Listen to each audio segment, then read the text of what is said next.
what day it is? Guess what day it? Guess what day it is? Mike. Mike. What day is it, Mike? What day is it, Mike? What day? Uh-oh. It's hump day. Hump day?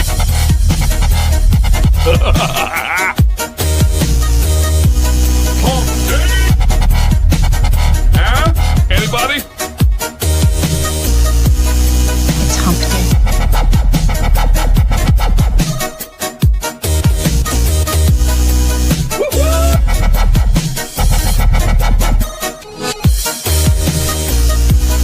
Guess what day it is?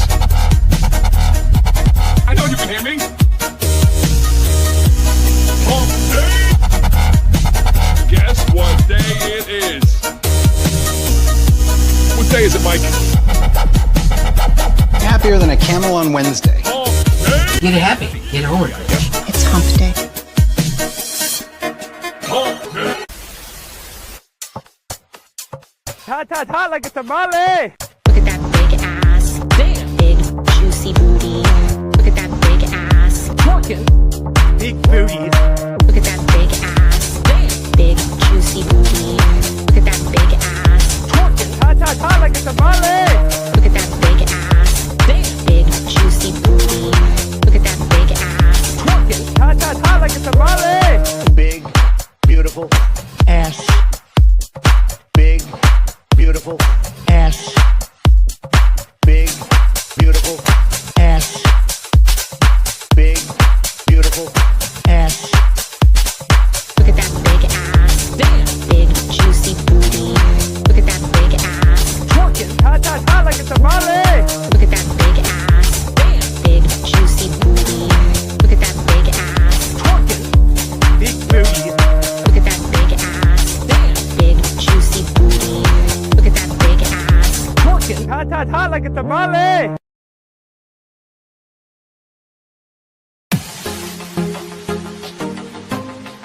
Guess what day it is? Guess what day it is? Guess what day it is? Anybody? Huh? Mike. What day is it, Mike?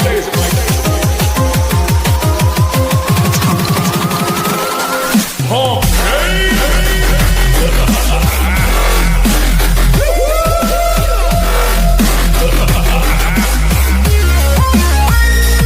Anybody?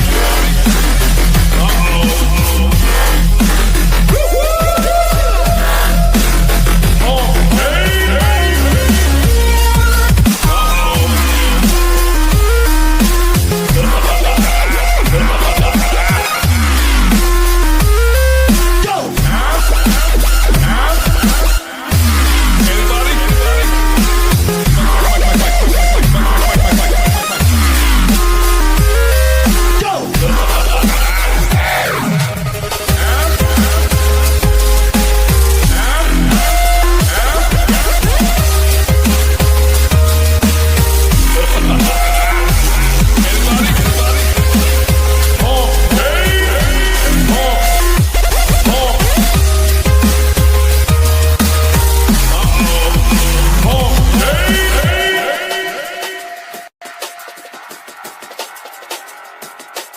Guess what day it is? Guess what day it is? Guess what day it is? Guess what today is?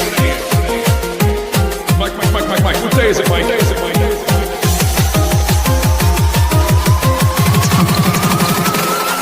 Hump day.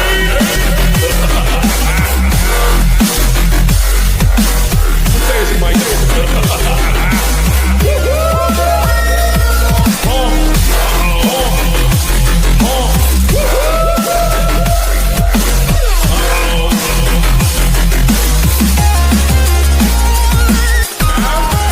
Anybody?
Go. What is going on, everybody? Welcome to the show.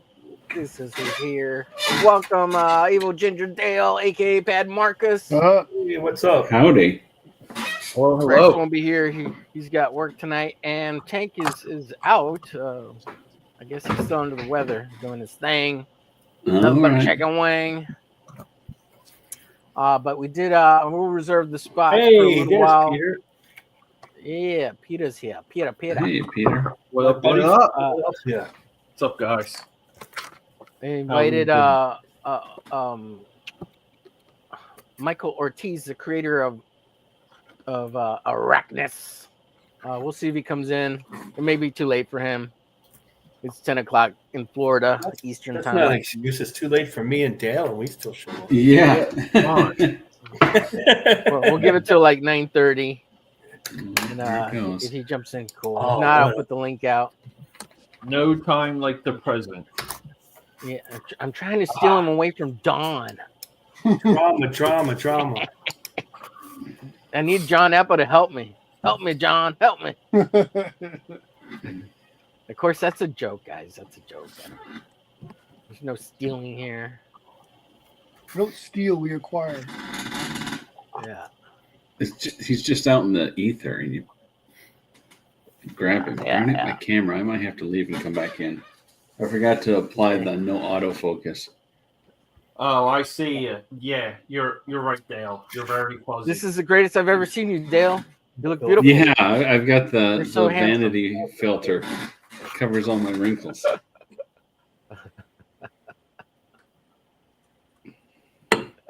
Go check out Fun My Comic Finbat, Volume 1 by Apex Extraordinaire. Peter says, "Hey, Fun the Mike. eclectic one, the mighty eclectic one and only, aka Pat." Hey, yo. Hey, if AKA Pad's here, that means you have to get James on. Yeah. We're going to talk I saw about what the you Warner did with that Brothers. tweet. Very funny. Who wants some inside tips? Oh shit! Well, your hands Yeah, are I- focused, Dale. Dude, I Yeah. rewrote that like 5 or 6 times, and it got less mean like every single time. And Well, that's good. Well, I put that first laugh emoji in when I first saw it. yeah, I knew you would pick up on it too. And as soon as I I knew saw right that away. you responded, yeah, I was like, oh my god. It's so true, though. It's You know, I'm rooting against Scary. the Superman film just because of James. Yeah. No, I'm kidding. You want him to just portfolio to lose value? I don't think it looks any good, by the way. I think it looks awful. Yeah, I just saw that new trailer, and I really do have like questions for this movie. I cannot figure anything out on it. I just don't, and It I don't seems like that it's just- so The much. yeah, but The guy that plays Superman to me looks like such. I think Stippling Vaughn calls him Superboy. I don't think he looks like. Wait, he doesn't have any presence. He doesn't look like Yeah. Superman to me. I realize he's 6'1". He's a big enough guy, 6'1", but he looks small. He looks like he's 5'9", Superman 5'10". has an athletic build. This guy looks like a completely normal dude. But here's the Yeah. problem: he does have an athletic build. He worked out for this, and then they put him in a baggy suit. He looks like he's wearing his dad's uniform. Yeah. that And then they show Lois interviewing him and yelling at him about stopping a war, like screaming at him. Well, that's what I want. I want to see Superman screamed at by Lois. I'd be like, Superman, you bitch! I can get any chick. Get the hell out of here. yeah. Why should I be girl bossed by you? This is ridiculous. It's going to be a mess. I'm afraid of that. I mean, there's some parts of the latest trailer Yeah, that it's some of like, it hey, looks that cool. looks great, but they got that right. But then, like, so many other things, it's like, And then, don't know. and then I see read a tweet by Mark Millar. This looks so good as I'm like, really, I like. saw that, dude. Because And I just listened to him interview Joe Mad. It was a great interview. Everybody watched that. That's on my list to check out, though. I gotta watch it. He's a great interview. He seems like such a nice guy, but he's so much on the fence about everything. He can't criticize anything. Yeah, well, he's also a part of the engine, though. Right? Like that's how you play along. You know, like. But Rob is a little like that too, though. Yeah, yeah. Well, Rob's just trying to get anything from these guys. You know, like Rob they're is like that, except he's mad at Marvel. So now he seems really phony. Like it's all phony. It sound like JDA to me. But Rob's got his people. Like Rob still convinces people that like a Prophet movie is coming. I saw someone tweet that this week. Pretty clearly, I should do the designs for the Prophet movie. We know. Yeah. Dream Studio faithful. I'm gonna meet Panosian. I'm gonna go out of my way. We're going to Heroes Con. He's gonna be he's at Heroes Con every year, but I'm gonna make sure I say hi to him and shake his hand. Sweet. But yeah. Sword and Chivalry #1 by Dale at Hey, the-installation.com. Thank you, Halder. Check out his other books at Global Comics. Yes, Dale's got a bunch of other cool stuff. Yeah, I was looking through your Twitter, Dale, because I was collecting some images because I'm going to make some shorts for you as well. He was cyber stalking you.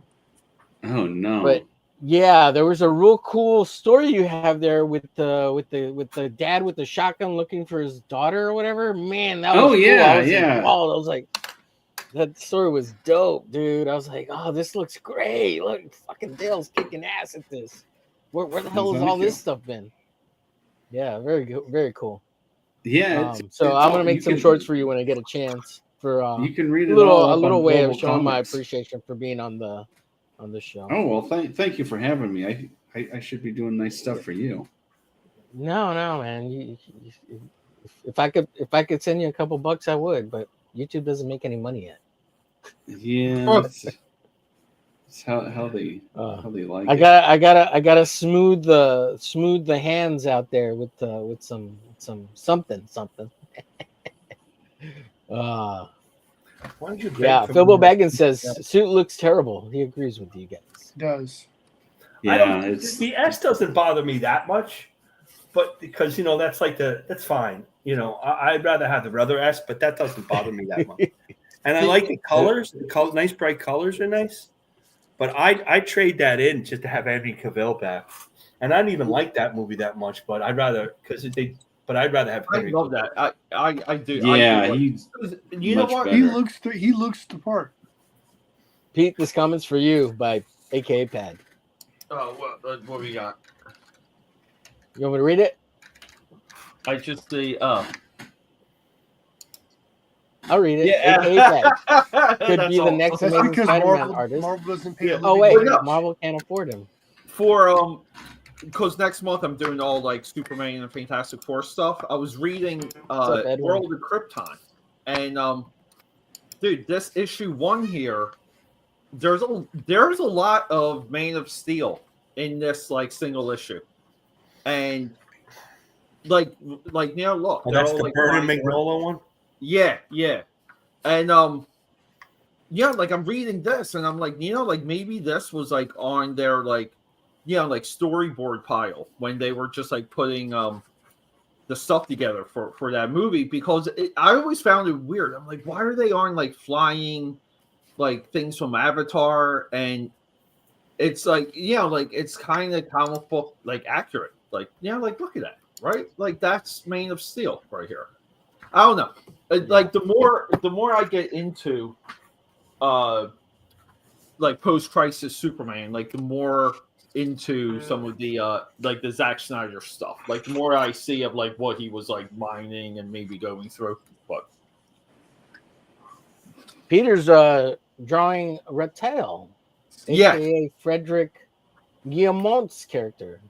Right, yeah, and I couldn't figure out the character. Do you know anything? Because I got the website up right here. And the guy's like on like he's like on a like a drone surfboard, I guess. Yeah. Like kind of thing. Yeah. Yeah. So I'm like, all right, let me just do it. I was hoping he had guns. I think he does power blasts. Okay. Yeah, I don't know if he carries guns. I haven't asked Frederick. But do we want this close-up view or do we want the far away so you can see the sides? What do we think? Close up so you can see the art better, Or Yeah, not. that's fine. So I look terrible in each one. Yeah, I may have Dale, to- you're like you're looking like kind of like It won't- I'm drunk. Focus. Hang on a second. Dale, You mind if I Dale leave looks and like come back when I in? talk to a police Omar? officer. Yeah, that's fine, though. though. I was waiting for you to leave to fix and then come back in. Yeah, go ahead. Bilbo Baggins says, absorb his powers, Marcus. Absorb his powers. Peter says, Buzz, ayo. Dale, aka Pad by Buzz. Everybody saying hello, hello.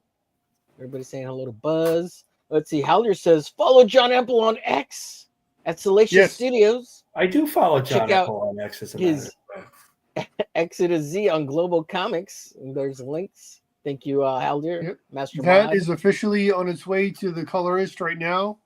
And then I What's up, just Shadow finished Hawk? page 20 of Flesh Eaters right before the stream. Nice. Nice. I saw Very you nice, were on very page nice. 19 a couple of days ago, John. Do what? I saw you were on page 19. Yep. Was that the thing? Yeah. I just finished 20 tonight, so I'm pretty excited. Cool. Yeah, the 19's a good looking page. You're I figured still blurry. I would ink this tonight. Oh shoot! Oh wow, that looks great. Let's see. In Big and 8, John. There we go. Yeah. Oh man, that's gonna look so juicy. There you go, Dale. You're in focus now. Oh, out of focus. In focus. Oh. There he is. Yeah, it looks great, John. It looks great. Thank you. Yeah. So, are you rushing to ink it before Don finishes inking it, or you're gonna have two versions? No. The Don I inks. Since I finished today's page right before the stream, it was already sitting on my table, so I figured, what the hell, just at least get it started. You should charge Don to ink it. Don't pay Don, charge him to ink it. You want to ink it, you got to pay me $20. Dale, just leave the beauty filter on. It's all right. What's that? So just leave the beauty filter on. It's all right. It's all Okay. good. All right. Did you see the other thing that I somehow involved with, and you guys don't even know it?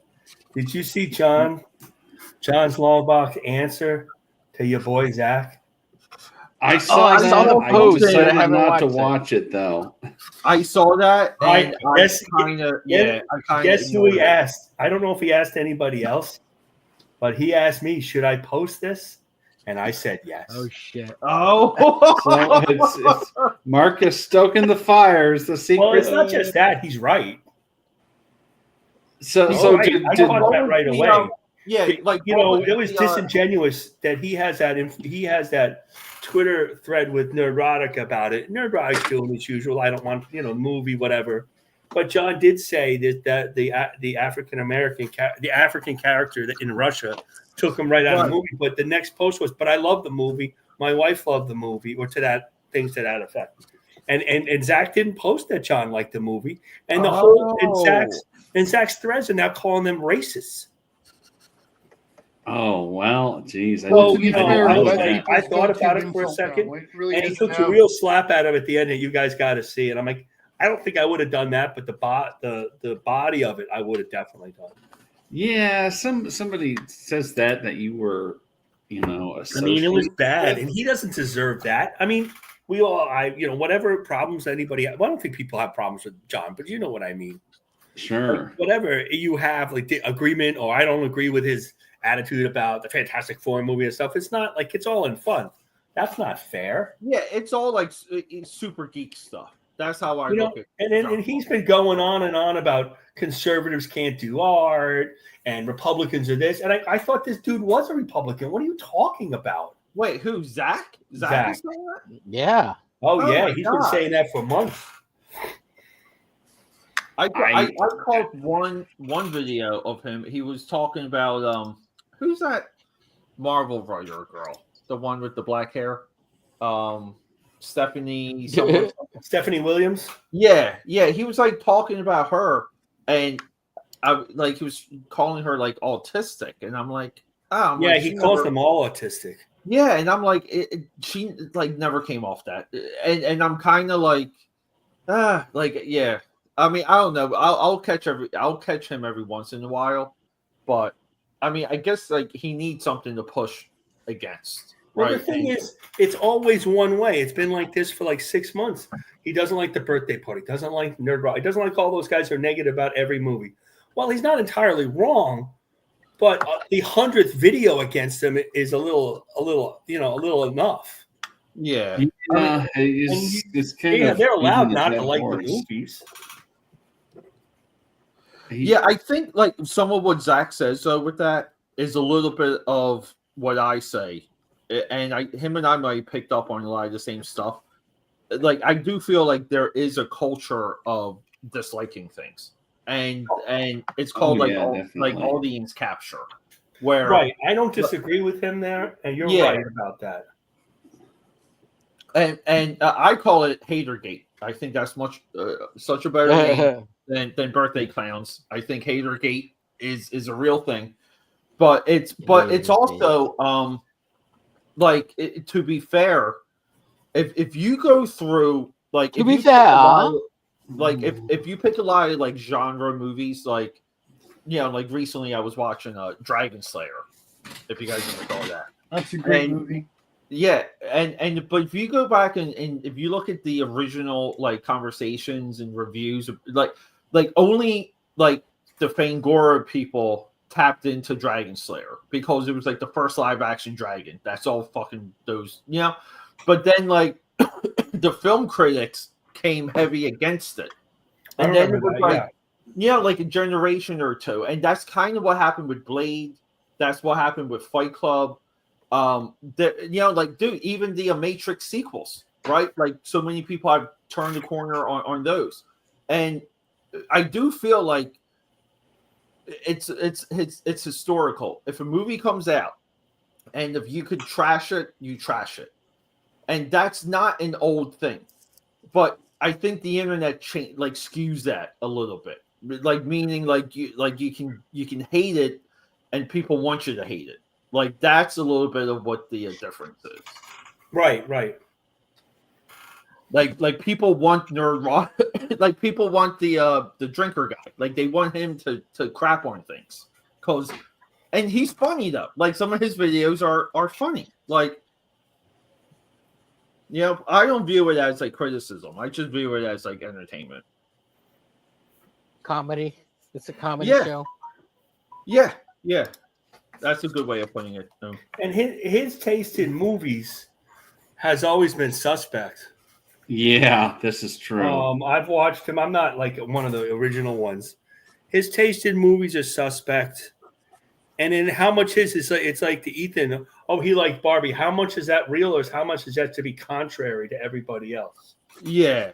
Yeah, exactly. He does. If you liked a Barbie movie, I already question your decision-making abilities. Nah, I think Barbie. Look, I think Barbie was pretty good. I think Barbie's a top 10 science fiction movie of all time. Like full stop. It's pretty good. Well, I'm just saying, Yeah. But you can't trust it when somebody does that much. It's Correct. hard to trust when he does that much trolling. He might have really liked it, but he has again like he's a little deeper in the history of movies like Ethan than we think, and the stuff that he really likes is different than a lot of people. So yeah, like he knows a lot more about like the history of comics than we think. It isn't all the same with him. Like just Image stops at 1991. Like almost it's not everybody just else. G.I. Joe stuff? I thought it was just G.I. Joe stuff. Zach I'm shocked about how many people like G.I. Joe. Dude, G.I. Joe was an afterthought until that Image and DreamWorks and Wildstorm doing Thundercats. That whole G.I. Joe line was fading into the darkness, and then once that Image series hit with the J. Scott Campbell covers, like there was no looking back.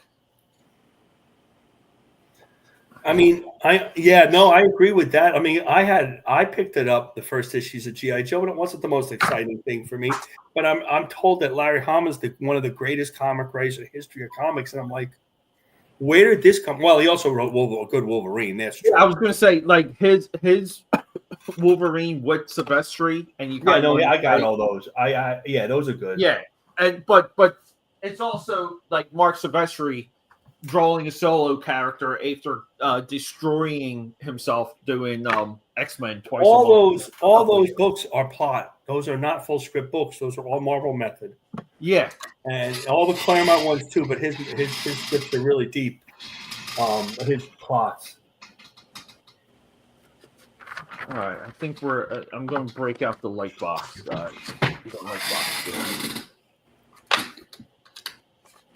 You gonna break out the light box? Yeah, it's time to. Dude, I still have the stuff from the last Hump Day show on here. Oh yeah. Yeah. What's this guy's name? I forget his name. A reptile. It's French for honey badger. Yeah, honey badger. Crap. This is. I forget. Cleaver, something Cleaver. Oh, Butch Cleaver. Butch Cleaver. There it is. Yeah, Butch Cleaver. Matt Burke's character. Yeah. Yeah. Butch Cleaver. That's a Butch Cleaver. Matt Burke. What's he been up to? Is he like? He's working on his YouTube channel, building an audience, telling people how to make comics. You were on his show, right? Not long. Yeah. He's been a little bit MIA the last couple of shows on his channel because he's had a lot of family stuff, birthday parties and barbecues, being invited to stuff. It's the summertime, you know. Yeah, summertime. He hasn't done his Saturday show, I think, in like a week or two. But yeah, he usually sends me the link. The thing is, he does it at 12 or 11 his time, California time. And by the time I get the link, it's like 1 or 2 in the morning. Yeah. Did you stop? Yeah. By talking to the cat. Sorry. Oh. He grabbed while I'm drunk. He grabs my arm with his claws to pet him. All right. I thought you were talking to us, dirty. No, sorry. I didn't mean that. I mean, but I have to stop. It's not like. It's like if you don't pet him, like when he's in this mood every second, and I have a tendency to pet him, and stop, get a cup of coffee, do some inking, and then he'll be like, "No, I didn't tell you to stop." Yeah, exactly. He's a good guy. Exactly. Pop quiz. How much do you guys pay for non-stick tape in your area? Honestly, I don't remember. I've had this green tape that I have for such a long time. I don't remember where I got it from. I think I just used painter's tape. Yeah, it's usually what I do. That's what I mean. Yeah, how much is like that? The blue painter's tape? Yeah, how much you pay for that? I've seen it at like dollar stores. Yeah, $9 in Philly.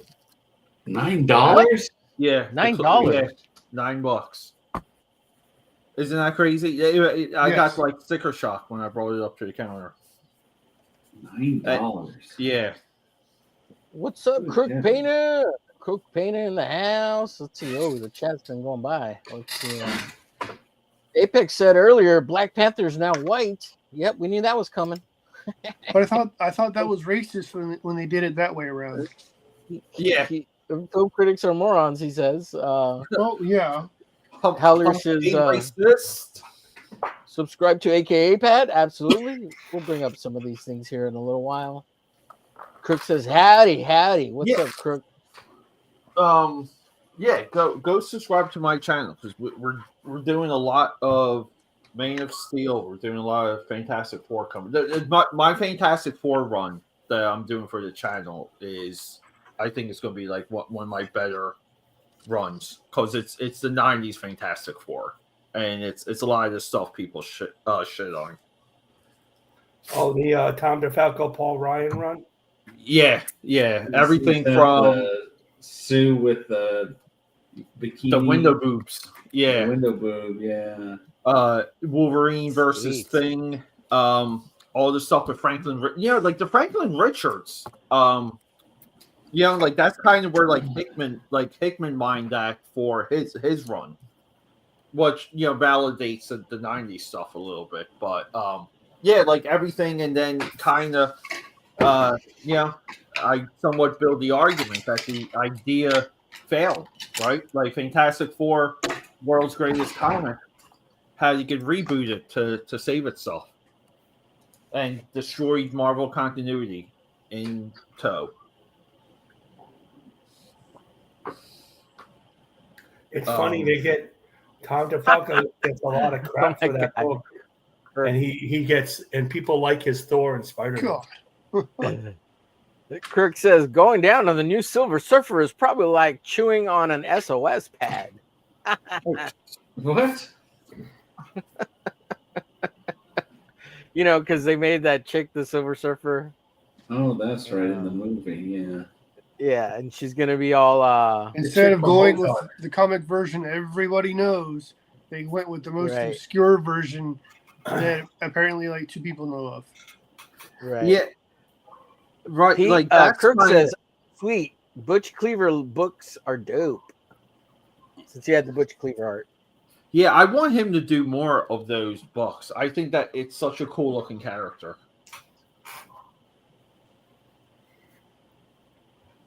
Where'd you go? What's up, Raul and T? Where's the King Zombies YouTube channel? Where's the King Zombies YouTube? I don't know what that means, but that sounds kind of neat. King Zombies YouTube channel? Is that John Epple? Is he King of the Zombies? That's what it sounds like. I'm Apple, you need to get on that. Here. You need to get on that, Apple. Apple Pepple. Keep your shirt on. Oh. Keep your shirt on, Raul T says. No, listen to you. I know. I'll just try to shift the blame over.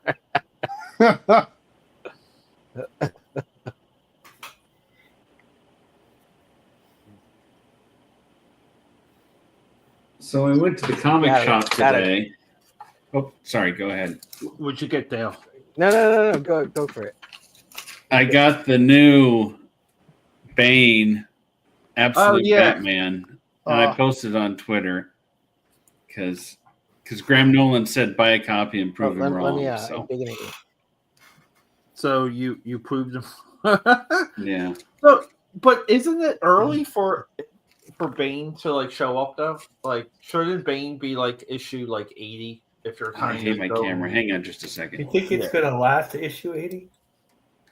Well, that's the other. I mean, not that it's a popular book. I don't mean it like that. They just don't let anymore. anything go that far. Yeah. It just seems like early for that. Like you kind of when you use Bane if you're like dropping in sales. You're like, hey guys, like we got the Mad Hatter or Bane. We got They were doing Comics Gate Kings and doing Batman villains a couple of weeks ago, and so like and Graham is on the stream. And I'm thinking in my head, as an artist, I'm not drawing Bane. Because why would I draw Bane? Graham's going to draw Bane. It's his character. Right. So Andy Smith proceeds to draw Bane, and so does Bosch Faust. And they both did really nice Bane. And Bosch has his unique style, whether you like it or not. But they both did unique, really good Banes. But Graham's Bane was awesome, and it was fast. It was like a cover quality drawing. And it like went for over 1,000. They auctioned it off and gave like $1,000. It was no way. And Andy's did okay for Andy. Doesn't draw that big. Like he doesn't draw 14 by 17, so his stuff goes for a little less. But it would have went for way more if all those Bane fans didn't blow their wad on Graham. It was so fun. I'm like, don't do Bane. Don't do Bane. Show me screen, Omer, if you wouldn't mind. Yes. I think Kings is much better as a draw stream, by the way. There we go. There it is. And that's the cover that somebody asked Graham Nolan on Twitter about. And he said, my honest opinion, it was an abomination. and then he got a bunch of flack for it, and then he posted, it's like, hey, we've had 1.6 million views. You people should go buy the comic instead of yelling at me. So I went out and bought it as a spite copy. But it's funny. I took a picture of like the title page is like a double splash page, which is like world record comic book muscle. but they titled the story Abomination, and I'm guessing they did that because of Graham's comment. But here's this. This is the double page spread of Bane. Oh my God! Yeah, isn't that crazy? That's wild. Yeah, that's like body horror. What's really funny is that the people who did it are probably fans of Graham. I mean, oh, I'm sure they are. Yeah. But do you guys watch Professionals? So I catch that when I can, if it's on. Yeah, I usually like that. So they did a Professionals, and they were looking at comic. It was funny. They were looking at fat comics, and Marcus, where's the fat comics? And I find fat, but they were looking at splash pages or covers or something. And Graham is the most critical guy. I'm like, he's like criticizing John Buscema. They were killing Wally Wood yesterday. They weren't wrong about Wood, but they weren't wrong. But it's so funny. So for him to come out and say that, like right out like that, I'm not surprised. Huh. Well, I mean, I think you have to be critical if you're making stuff because it makes you because you have to keep your eyes sharp. Like, yeah, but there's a thing that artists really don't go out of their way to kill other artists, like what Rob did and said about John Romita and Junior, which and Greg Capullo, which objectively are better artists than he is that you don't do that. You just don't do that. You might say, well, Frank Robbins wasn't my favorite when I was a kid, you know. Yeah, the Rob Liefeld stuff though is when he said that, I was like, wow. Yeah, it's I have a JR versus Rob Liefeld video Friday drop, or I think it's tomorrow, and like it's hard to even compare the two because Liefeld doesn't have enough of a run like in his eras to compare to like JR, right? Like, because Liefeld he comes into a series and then he leaves it and he has like one issue or two issues or 12 issues, like 12 pages here. Like, and then post Awesome Comics, everything's just like a one and done issue outside that Deadpool stuff. And the Deadpool stuff, you can't compare his Deadpool stuff to JR. Well, the main do thing that is Snake Eyes series. That was like 3 If you listen to John's long box interview with JR after me and Jan got kicked out. Not that you're JR's first thing is to tell a story. It's not to be cool. Then he wants to be cool. And he did do all that stuff. And so you can't compare them because one doesn't want to tell a story. Yeah. He doesn't really do it. And, everybody thinks it's really cool. What's his face today? I was listening to the Joe Mad thing, and Mark Millar said, well, in his accent, which I can't do, as soon as Image started, and you are more an Image expert than I am. Image had no stories. Nobody remembers any of their stories from the beginning. The art is terrific. And then he said the second year when they started getting fancy writers to write for them, they stopped selling because nobody really cared about the stories at all. So, yeah, that's a little bit like market shift. I didn't think that was really true, but yeah, I'm not the expert. I'm not the Image expert. Yeah, that's tough. But the Image guys, like what happened was, like the market shifted. Like the speculators left within like a year, like within a couple. Oh, years. I know that. I remember. Like so, but if you look at McFarlane, like he consistently had Spawn in the top 10 for 10 years, right?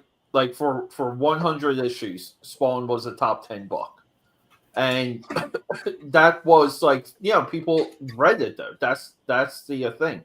I think people read the Max, but the market was also bottoming out, and the Image boom era didn't stabilize until like 2002, 2003. But the issue with their problem is they were talking about it today because they were drawing Image characters on. I was driving for a lot of this on the draw stream, the real draw stream, the Graybeards, Yeah. And they were doing Wildcat characters. I felt like I was watching an episode of the studio. What do you mean the real draw stream? This is a real draw. Not your draw stream. I meant the fake draw I was stream. cracking on Don's draw stream. The real student. Anyway, the great. And they were doing Wildcats characters. I thought it was the studio. And they were talking about it. And they don't really remember that it was Youngblood 1 and Youngblood 2 didn't come out for a year. Yeah. They didn't remember that. They're like, oh my God. Dude, it's not even that to where because I do have this as a video. That's crazy, right? The best publishing botch in that era was Rob Liefeld doing Youngblood 5 and Brigade 4 as a flip book because he couldn't end Brigade. He couldn't figure out how to end Brigade, and he needed extra room to end Youngblood. And so he and that's kind of at that point. That's where, by that time, everyone was like hooked on the Wildcats and the that's kind of where like Jim Lee and Todd McFarlane and Eric Larson kind of had the consistent sales, and everything they put out their comics were most. Yeah, they helped crush Liefeld. Yeah. Well, they kicked Rob out. I mean, you've done shows about that. Who came out? Yeah. Yeah, they effectively pushed Liefeld out, and and some people say it's because Liefeld was like poaching talent. It's also because well, that's probably true. But it's also because Liefeld had his what was it, the Deathmate Red, which was like that was a high profile crossover. Yeah, intercompany crossover, and it's late. Yeah, that was a bad luck. And it came out at such a lower quality too. It helped, and that helped kill Valiant too. Yeah. Yeah, and it's just it's stuff like that. I don't think a lot of the Image stuff is unreadable, but I do feel like it's a different style than the generation before. That's true. That's true. But even Alan Moore said Alan Moore only worked with the Image guys because he was curious if he could figure out the market that he could write to sell. And I don't think he ever figured it out. It's not Alan Moore couldn't even write the quintessential Image book. He rewrote all the characters, all the titles, all the lore as soon as he got into Youngblood or Supreme or Wildcats. He would have to flip a book upside down. And because he couldn't figure out even and that it says something about how confusing of an era that is for it is really a confusing era. Yeah, for the people making the books. That's the thing. And I think some of it, I think when it comes to Rob Liefeld, I think it got to him. But I think Jim Lee and Tom McFarlane were we cashed in on those sales, we rode the wave into these other things, even Eric Larson, he rode the Image wave so he could just do Dragon, that's all he ever wanted to do, and that's that. But Liefeld thinks Liefeld has a different position, and you can tell just the way how he talks about it. And that's the thing. Everyone pushed their careers in very different ways because of Image. Mark Silvestri, he essentially running the best company making the comics of all of those guys, right? I know Jim Lee has a lot of those imprints with Wildstorm, but Silvestri became a really good studio head. Everyone benefited but Liefeld, in my opinion. It's funny. Somebody told me that they really liked the second Silvestri? wave, Not with Travis Charest and Joe Mad and all that. Yeah, that was exciting, but what happened with Joe Mad is I gotta listen to that interview because it's interesting because Joe Mad and Travis are the two guys that people wanted more than the guys that came before, and for some reason them not able to keep deadlines was okay. And that's a little bit of like now we're dealing with like the negative repercussions of Image Comics. Like waiting for books, waiting for pages is not a business. It's not sustainable, but it was accepted. And that's kind of like that's the elephant in the room when you talk about Joe Mad and Travis and David Finch and Joe Mad had some regret about not doing as many comics. He went right to video games, and now he don't think he could do a comic because he's so exacting and he's so slow. When he wasn't that slow when he started out. Yeah. Like if you look at Joe Mad's, if you look at his Deadpool work, if you look at some of his earlier issues of Uncanny X-Men, Joe Mad had very economical ways to clear out. He was only 18 years old when he did those. Yeah. Working in like the mailroom, right? Or like that's what he said. He was an intern. He wasn't even a raider. Yeah, he wasn't even a Marvel like my friend. He wasn't even a raider. That's awesome. But yeah, and but Joe Mad had ways to get the pages done.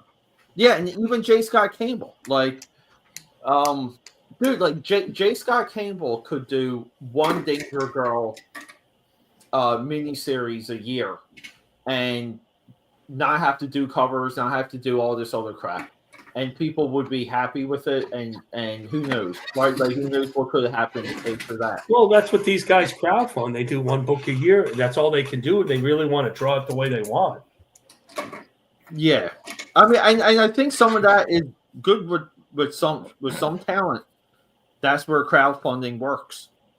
You know, like if someone like Sam Keith wants to take his time to do another Max book. And it's going to take them 1 year to do it, like crowdfunded. Like that's, I don't know. He did that Max Batman crossover a few years ago. I don't know if it ever got finished. I don't think it did. I think they're still waiting for issue 4. No way. I know, like, but isn't that in like a trade volume or he collected a trade of like the 3 issues he'd done already. It's like the story so far. So stupid. That's so weird. I also feel like Sam Keith, even with the Max, it's like it's a great start. Like we don't expect him to finish it. It's the same with Dale Keown and Pitt.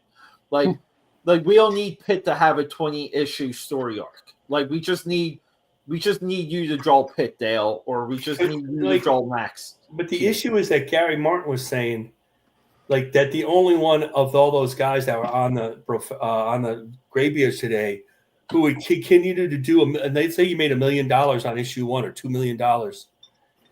And the only one who would get really stick-to-itiveness to keep on drawing the comic issue after issues is Aaron. The rest of everybody else would be like, I made $1 million. Why am I kicking my ass? Putting this comic out in 3 weeks. Yeah. No, that's fair. And then what are you going to do? You made $1 million. And he goes, well, you could make $10 million because we did that many issues in a row. But everybody's like, you're like the only one who would do that. Which is I think when you talk about them doing books or not doing books. Yeah, I mean, it's human nature. Yeah, I think the money changed a lot of things. I think the way but you saw guys like Michael Turner who was true. Like really phasing out of drawing regular panels, but he had like understudies that mimicked his style. He had a couple good colorists. I think who was it? Alex Sinclair. Yeah. Yeah, and then like everything with Aspen, like he was positioning himself to be like a manufacturer because he had cash flow and he had a cushion, and at that point the banks are willing to help you. You're like you get guys around you to work with that money, and like it's almost like where like in the early days of like hip hop, like everyone started to get their own label. Like like it's not like you would just create your own label, put out your own music, and get Sony to like distribute it. And I think American comics were marching in that direction for a good while until like probably like the 2010s. I think the 2010s is where like all that stuff. Well, the started. artists, the Marvel and DC then decided that's it for that. We're not letting these artists become superstars again. And they started going way for the writers, the Bendises and all that. Yeah, it's true they did. Now they don't want to to pay this by day, the artist has a problem. The writers really still lord it over the artists. You know, even though this is a visual medium. Visual media, as Yeah. you, John. No, I still, we still have those arguments on X about that stuff, and yeah, I mean, it's Well, there is no argument though. I mean, it is a visual medium. So granted, you need words and pictures, but still, it's always been a visual medium. Yeah, I mean, the argument for that is like someone like Joe Mad. Like Joe Mad can draw anything, and people will fucking buy it. And it's not just because he's drawing it; is he knows he'll make it into something at the same time.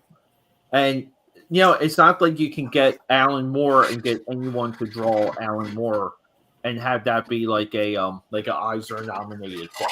Like like you even Alan Moore needs a really good artist. Even Bendis needs Mark Bagley for 100 issues on Ultimate Spider-Man. Like it's.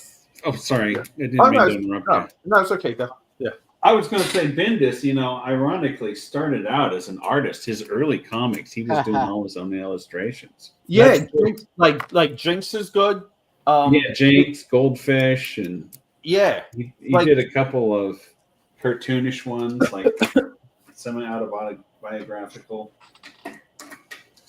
But I think he illustrated Torso too, which was probably his best work. I used to get Powers. The really good one. Yeah. All of Bendis's independent work was really good. It's the Marvel work that he became the wokest writer known to mankind. He really instituted wokeness. Yeah, it's funny because his previous work wasn't really that at all. No, not at all. And that's kind of where that's a dark spot for me, because the Bendis that I left off on was, to me, like he reformed Daredevil, right? Like one of the best Daredevil runs, Ultimate Spider-Man. Like he, the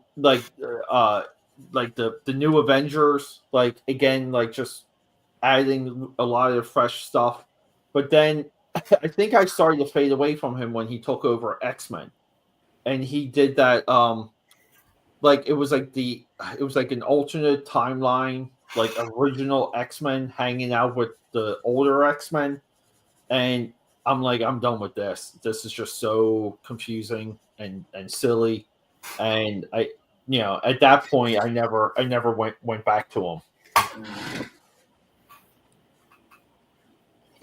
Yeah, I don't know. I get the impression that he doesn't really give a rip about DC or Marvel stuff anymore. It probably hasn't for a long time. Yeah. Well, it's like DC employing like in the 80s, in the late 80s, Alan Moore, there was the European invasion in England. Yeah. And all those guys don't like American superheroes because they don't understand them. Right. So it's all deconstruction. They just don't they just don't judge what they think is American superheroes. Judge Dredd, and they just don't understand. No wonder this is the wrong brush. They don't really understand them. I'm inking with my wrong brush. It's coming out okay though, because we have a level. Americans believe in that. There's that John Wayne heroism, World War II heroism that the Europeans the English particularly don't really get. They don't get that. Rugged individualism. People looking like ask for it. Yeah. People looking like the evil ginger, What? But it's true though, and so it shows in their superheroes, like read Supreme and stuff. Every one of them. I love Tom Strong, for example, but there's some really depraved stuff in there if you read it. Yeah. Oh yeah. Like that's all of Alan Moore's stuff. Like every I character. love Tom Strong. Tom Strong is like great, but but there's some weird stuff, especially involved with the young daughter, because all that stuff is like that. But yeah, that's one of the things about Alan Moore. It's like he does I call it the forbidden fruit. Like he'll bring that into like every single one of his books. Like there's a forbidden fruit aspect to like every one of his stories. In defense of him, in every one of John Byrne's book, there's an older guy in love with a really young girl. So there you go. It reminds me of was it Terra from the Teen Titans and Deathstroke? Yes, exactly. I don't know how that ever got approved. Yeah. Well, it was. You know what? It's a different time. I'm adult during like. I wasn't buying that because I was like, oh, how could Perez go to DC? To F that. Right. So I did eventually read that, and I was like and you didn't back then, like in the 70s and 80s, like that. Even the early 90s, people really weren't focused on that. They weren't focused on, Elvis married a 14-year-old. Yeah. Priscilla and it was kind of odd, but it wasn't quite as evil as portrayed now. Yeah. We're much more interested in it now. Yeah, but even with the Teen Titans and the Deathstroke stuff, like the stuff you would hear about that storyline is like that Deathstroke tricked her to betray the team. You heard she was that. Evil. They were all really evil too. They figured you could make the character really evil. It's allowed. And that was like more of the hook for the story. And then you would read it and be like, oh, like. Yeah, but I don't think it took you out of the story. It was just like kind of, I don't know. Like to me, he was always like an evil dude. So that's what evil people like. That's what they do. But you wonder why, like Marv Wolfman wrote it, and he doesn't. I don't hear people beating on him about it because he was super woke now. Because all the writers became, even though all the 70s, 70s hippies writers, the Marv Wolfmans, the Len Wein passed. Engelhart, they're all, except for Roy Thomas, who's fairly based for one of these lefty writers, they all went really woke so they don't get crap for it. Well, you have to, right? I mean, like, these guys are in the public forum and their legacies are at risk, and kind of like that's all they have left. That's right. Yeah. You kind of feel sorry for him in a. I don't feel that sorry for him. Well, it's like the Jerry Conway thing. He creates Punisher, and Marvel immediately regrets they were not ever comfortable with Punisher, but they created it, and Yeah. Now he's one of their most popular characters. Well, I don't think. Yeah, exactly. Well, he was even more popular. I mean, they had tons of dude, like you can make an argument outside of. The Superman shield and the Batman crest, that the Punisher like skull logo is the most popular anything to come out of comics. Oh yeah, my friend who worked as a Ramita Raider and did some books for Marvel. In fact, Panosian inked one of them. He sent me in the mail that was their T-shirt. They played softball in the Punisher shirt. I had that for years. That would be a controversy nowadays. They wouldn't do it now, but this is the bullpen. That was their softball shirt. Yeah, dude. Like here in Philly, because Philly has there's like basically a communist party now in Philly. Yeah, no kidding. Yeah, I'm not joking. Yeah, and they'll put up like stickers and graffiti, and they'll use like the Punisher logo, and they'll be like, like fuck the police, fuck the cops. But like I walk by it and I'm like, oh, what world am I like living in? Like this is like it's I'm walking down the street, it's a Punisher logo, political statement. I'm like, oh my god. Yo, Peter, give us a pitch for your YouTube channel. You can't be in Philly much longer. What do we got? Yeah. Subscribe, support. Give me a thumbs up, guys. We leave a beautiful comment. Yeah, I just watched this one, The Future of American Comics, amalgamation incoming.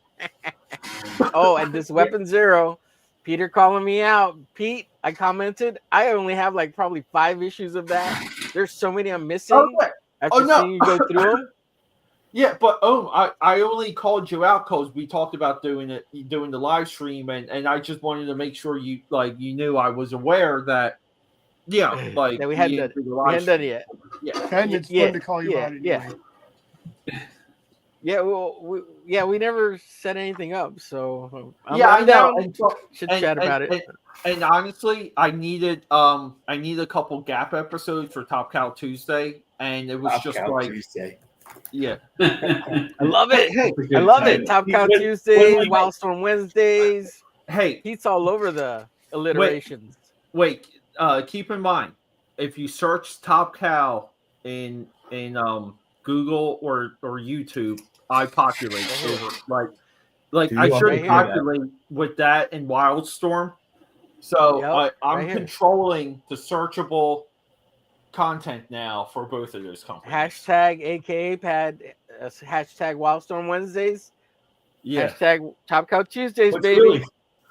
See what my comic buying kind of like those guys got popular. Look at that. And, oh my and God, they, Top Cow stuff is when I started having kids. So my comic buying kind of dwindled, Yeah. Well, Top Cow 2 was Top Cow became like an Image Comics for the people who grew up reading Image Comics. Like people matured into reading Top Cow and Spawn. And that's because of Darkness and Witchblade. And they got so lucky with Witchblade like catching fire because it helped them recontextualize the entire like publishing profile. Well, they could Witchblade catching fire. They can thank Billy Tucci and Brian Polito for that. Correct. Yeah. Really? Yeah, because like those. The Bad Girls movement. That much I know about the Bad Girls movement. Yeah, and ironically, Witchblade's first appearance is in Cyblade She crossover. Yep. So it's a double thank you to Tucci. Like I didn't know Tucci then, but I knew of him. I mean, even my character. Thank you, Heather. Was said, "Oh, I'm going to do. These guys are doing bad girls. I'm going to do a good girl," and that's how I came up with that character. Oh, okay. What's up, Ralph? And that was the one I came up with, by the way. The other one were more of a collaboration. That one's kind of mine. Kitty Nova's here's what's for you, Pete. When Momentum Universe gets started, you can start talking trash about Rex on Momentum Mondays. Momentum Mondays trash about Rex anyway. It's not Marvel Mondays. Malibu there Mondays. You go, Marvel Mondays. Yeah, Pete, but dude, there you go, there, Marvel Mondays. I had these ready to show Rex because Rex gave me the idea to track these down, and I got so. All right, I'm gonna bring. Let me blow you up in a second. Let me just blow up John real quick. Yeah. Go visit John's X page at John Apple. That's at Salacious Studios. Go like, share, swallow, and subscribe, and say something beautiful to him. He has a rough day, so just say, "Hey, John, you got a beautiful red beard. I love it." That's kind of gay. There's a little white in that red beard, unfortunately, but it happens to all of us. Hey, John. All right, I'll show a little bit later. Let me indignate Pete. Yeah. Oh, right. Ooh, a little cayenne pepper. Because Rex a while ago on here. I remember. Held these. I love those books. Yeah, I took them out. Yeah. But the wild thing is, like, he flashes it, and I'm like, motherfucker, like. He flashes everything pretty quick. I should know that. The cool things with these, they say right here on the top, every Superman story in exact chronological order. And once I realized that, I was like, I need these by July. And dude, I will say this, like, there is a reason why this character like caught fire. Like, if you compare this work with everything else out there at the time, this was, like, pun intended, leaps and bounds above the even Shazam, and you have Shazam with a 10-year-long storyline for that book.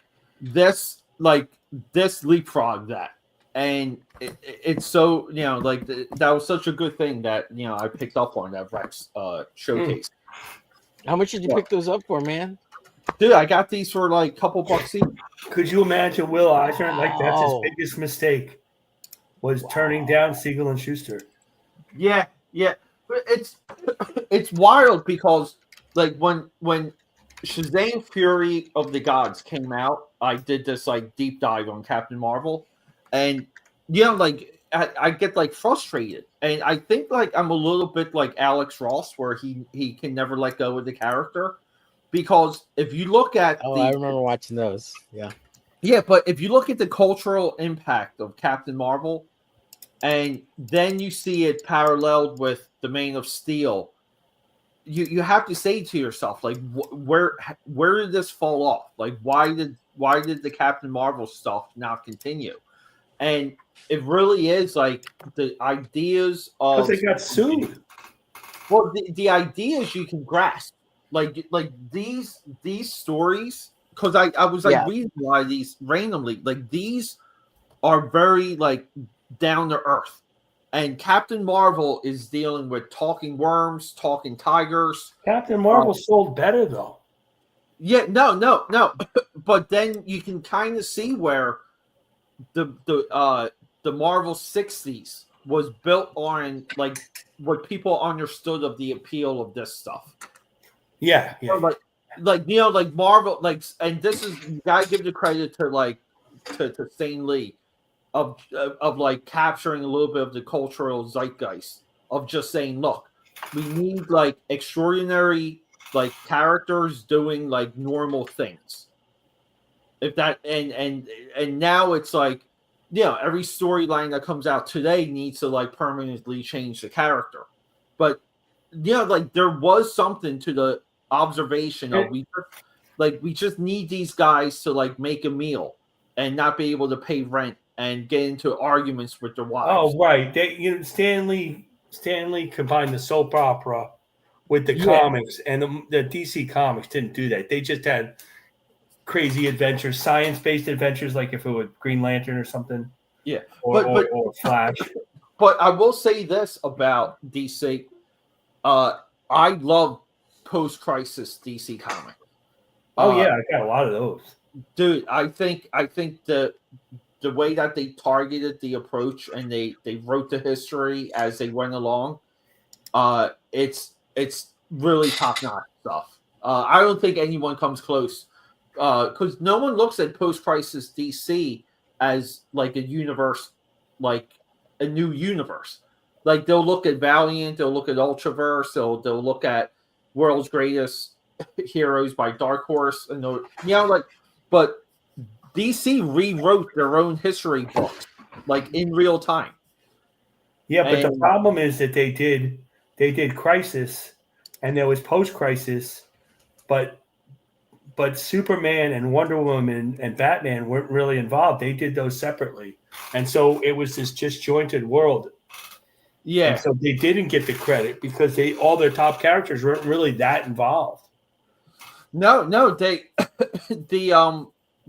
like that's kind of where like Blue Beetle like had his own like the Flash. Dude, I remember like at one time the post-crisis Flash book, that yellow cover one where he's running with the Jets. That was like a wall book back in the day. That was like a $35 book at one time. Yeah, and but the same issues that they had with Crisis are the same issues they had with the New 52, which is like, how do we handle like the legacy characters? And that's never like, there's no easy way, there's no easy solution. I think they handled Batman a little better, not in context of the whole DC universe, but just as his own entity, because they kicked it off Batman Year One. Yeah. And that kind of set the standard, with the rebooted post-crisis Batman. And then they they eventually had Batman Year 2 and they had Batman Year 3. And it kind of laid some groundwork, even though, those were all technically like prequels to their current storylines. Yeah.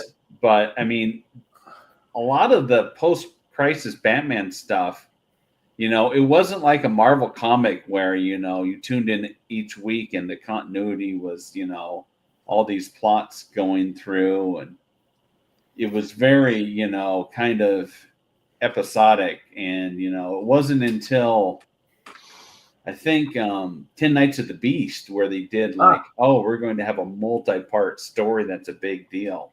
It's going to span multiple issues. Because even year one, like people forget about that Catwoman 4-issue miniseries. Yeah, her sister's keeper after that. Yeah, it kind of established what Catwoman was, right? And that's because when I was growing up, like it was you had to read year one, you had to read Catwoman, and it was like Night of the Demon, which at the time was not in like continuity, but that was like kind of where like and this is like pre-Image, but it's kind of like if you wanted like dirty, realistic comic book stuff, like this is what you like. It was almost like buying like a Playboy. Right. They felt like Vertigo comics before Vertigo, kind of. Yeah. That's a good and you can kind of say that that's potentially like the model template, like you know, because you have to ask yourself like where did exactly Vertigo like come from, like where was the observation that there's like a market for this Vertigo Swamp Thing. I liked a lot of that year one stuff because I like knowing what happened, but that showed me how it happened. Yeah, because it hadn't really been done before. No, not to that extent, you know. Yeah, I don't think there's much to compare year one to. Like, I think year one is just, and I love that it just sits in the like the numbering. Like it's just like what's it like? 4, that's 4 issues, like 461 or 462. It just fucking like sits there, dude. And I think that's like that's comic book reading there, where like all of a sudden you can walk in and now you see this comic you never looked at it before. Now, like, and you know, it's like a reason to buy it. And right. You're just like, holy crap! I had no idea like this character was like this. And that's like the dopamine stuff. That's where like you go back every single month looking for the same like crackhead fix. But I think my comics to crack. You know, exactly what they were for kids. Perez's Wonder Woman and Byrne's Superman. You know, I bought all those books. Yeah, Man of Steel. They really tried to do something similar with John Byrne's Man of Steel, where they kind of. But it was all after Crisis. Crisis got rid of all the worlds, but they didn't redo them. And they kind of waited, but it wasn't like automatic, like Green Lantern or. It was Crisis and then Legends. And Legends like fixed. Oh, Legends! What a great looking book that was. Yeah, and Legends is the one that was like the reformed position, meaning we'll have the Suicide Squad. We'll tell you a little bit about the New Gods. The Justice League. Yeah, like we'll get the Justice League cooking.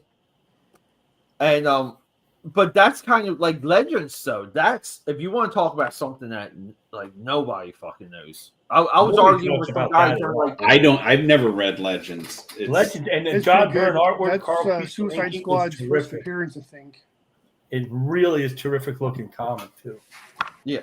And that's kind of where you give you gotta give credit to John Byrne, because he goes to DC and he like they come in with this Superman like new position, new type of relationship with the Dark Knight, like set it all up, but then he pulls the best ideas from like the New Gods, right, like bakes it into the dough, and then kind of does a similar thing with like the Kirby sphere with Fantastic Four, and he remolds like the best Kirby stuff out of the Fantastic Four into his run for Fantastic Four, and it really is because of like I say this all the time. Like legend is why we know about Darkseid today. Like that's well, I think that really it's the, and I never read this. The Great Darkness saga is what made him a really dangerous character of the Legion of Superheroes. But I didn't read Legion, but that's what people tell me. Well, I was going to say good story too. Cosmic Odyssey. Yeah, that one too. Yep. Really Nice. what made, because that redid Darkseid's relationship with his brother, and like, and it was just kind of like that's almost like the C plot of Cosmic Odyssey. It's like kind of like two brothers being fucking like dicks, but they're gods. And then it's like the mortals, like the Greek mythology, like the Perseus is just caught up in this like squabble type of thing. And for Cosmic Odyssey, it was what's his name? What's that? Mole. What's the character that dies? But it was like another new god character that they kill off, and it kind of became like the sacrifice type move. I think the guy's name was Mole. Someone look that up. He was like red and white uniform. Yeah. I've got it on my shelf. I just can't. It's been so long. Was it Mole? Yeah, I'm gonna say Mole. Crap.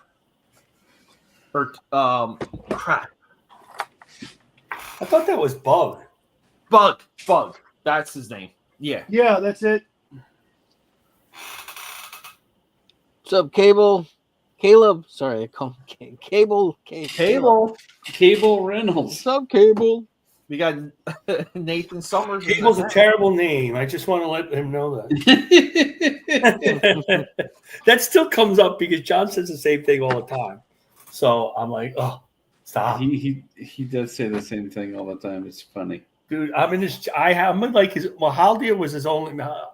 Me and Haldir were his only mod for a long time, and lately I've been his only. Not picking on Haldir, all his only mod. So I feel responsible to be there, and I just like hail, drop a link. Sometimes I don't listen to anything that's going on. I turn it down and let my wife talk to me because it's the same thing. I feel like I know everything. He just, don't start your stream telling about your day at work. Don't start your stream telling about what you had for breakfast. Like, no, stop. Yeah. Stop. And then people like Omer show up and say, wow, this is effing boring. I'm out. How come he doesn't have more mods in his How chat? Doesn't have any mods. Why doesn't he add more mods? A bunch of times. No, truth is only like 35 people are watching the stream most of the time anyway. But for a guy who has he has a lot of notoriety, but he doesn't have. He should have more subs. He has over 1,000 subs, but he should probably have more because he has notoriety. He's at 2,000 subs in Comicsgate and Anti-Comicsgate, and particularly Anti-Comicsgate, and he's not getting enough backers. Like he did that whole thing because he was mad at your boy Zach, and I said, "Yeah, do it. I would do it," and he got one backer out of it. Wow, awesome! Tell him to do another one. I know, but I think he had 300 backers between Fund My Comic for the 3 streams, really Fund My Comic and Kickstarter. He got like 2 backers on Indiegogo, and it was like that's a lot of now he's got 125, but based on other people the similar size creators, 124, 125 is not bad. Yeah, because it's bad. Because like the way you guys spoke about him, I was like less familiar. And yeah, I said that to myself when I like saw his channel. I'm like, oh my god, I thought he would have like 10,000. I thought he would have like right. And then like I try and I go back and forth. I try to help him, and then he said, and then I'm doing work with him, and he says something really stupid, or he pisses off Ethan again, and I'm like, why am I doing this? Yeah. No. Here's kind of what I think has happened. The YouTube subs that he has, because half of them disappeared, right?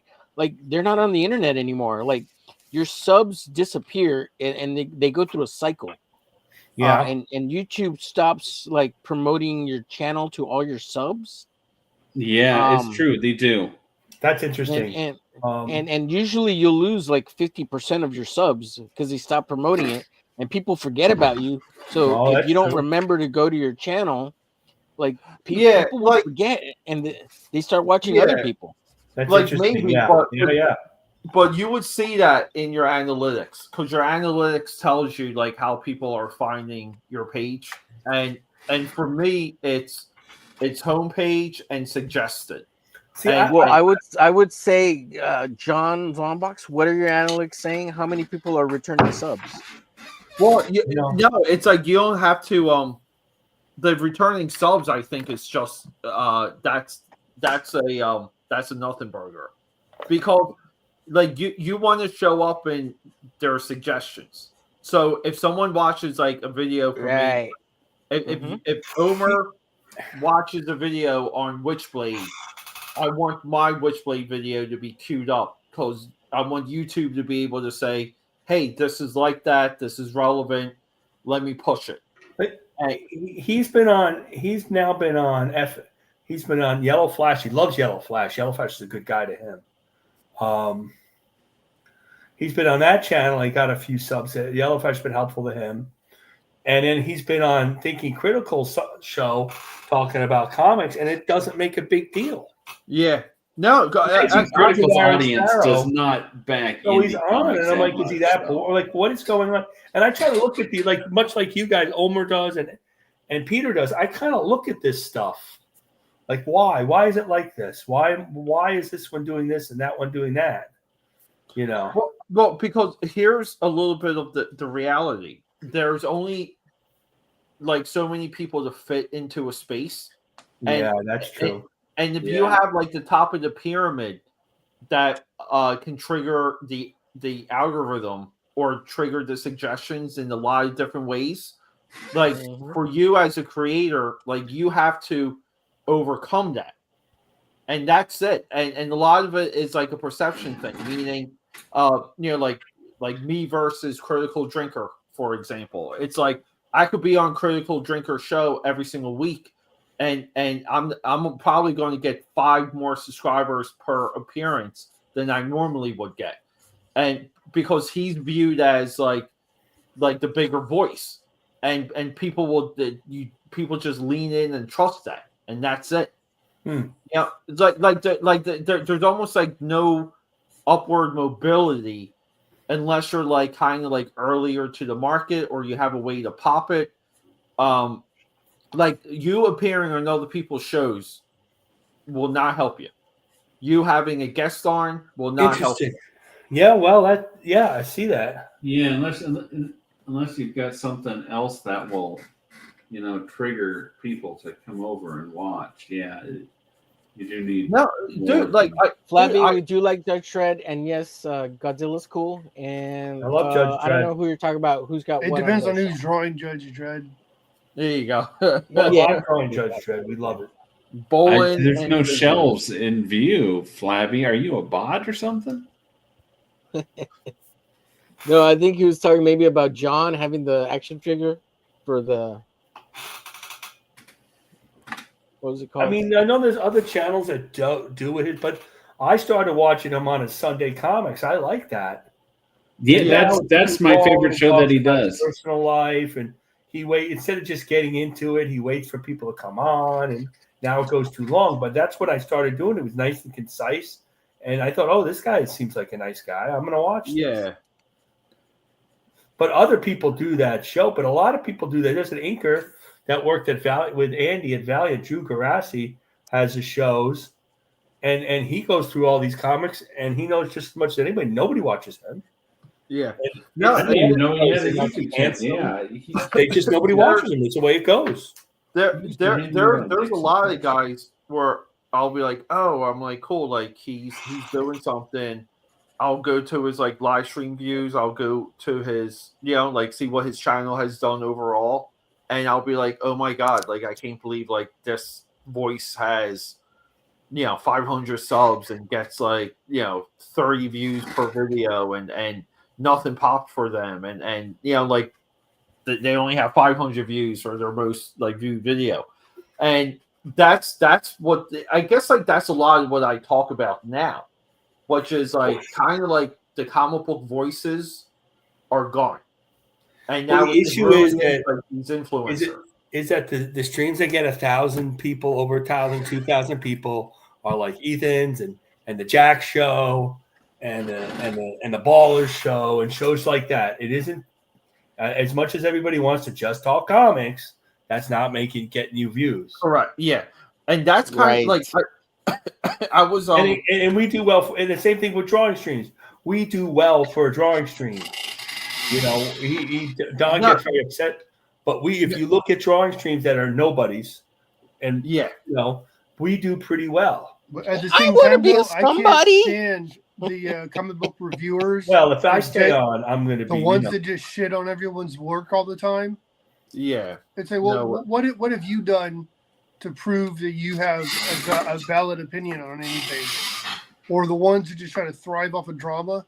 I don't care. My life's dramatic enough as it is. I don't need my comics. Yeah, but everybody else doesn't feel that way. All the comic people always go, I'm not worried about them.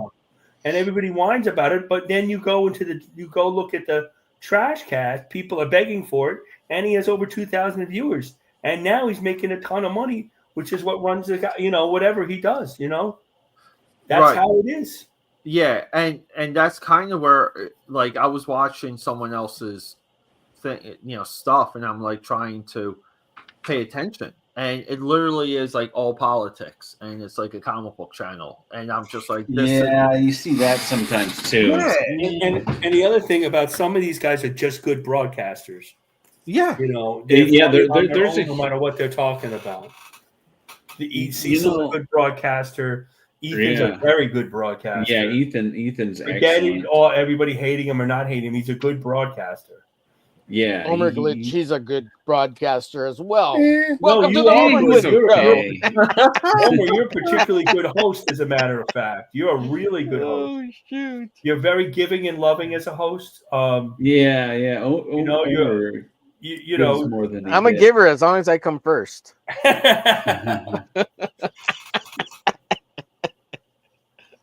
Oh, shit. I mean, go look at some of the other King shows. Bosch doesn't get a whole lot of views. No. I've gone in his chat. It's a fun show sometimes. He's a little nuts. He's intense. But I've been in his chats. I'm not a mod. Or even the professionals. What do they get? 250, 300? They don't get thousands of views. No. They do well. It's a fun show. Honestly, I used to love watching the professionals, but I don't know. It depends who's on. When Dan Frag is not there, when Dan Frag that are on there are just so freaking boring. Oh, the show's better without Dan. Better without Dan. Better without? What? I love Dan. I like Dan on there. One less person is better. Is Fraga radio silent again? Yes, I DM'd him the other day, and I asked him, "Hey, what's up? You're okay?" Because he is a really good guy, and and he took himself off the professionals. They didn't screw him. And I think they were kind of concerned, but he did take them off because he would never do that to his friends. And he said that he got a cold at Free Comic Book Day, and then he got depressed. Oh, Jesus. So I don't know. I'll see him at Heroes Con. We'll see how he is. Yeah. I hang out with him, and there's a lot of regret there. I think he's definitely listening to the wrong people and taking stuff too seriously and defending people when he didn't have to. Well, it's weird when you're like put on the spot, and this is a part of like this is some of the stuff we see with like network television, where like if you're always streaming, if you're always putting yourself out there, you have to talk, you have to say things, and this is a part of like promoting yourself too. This is like the trap that people fall in.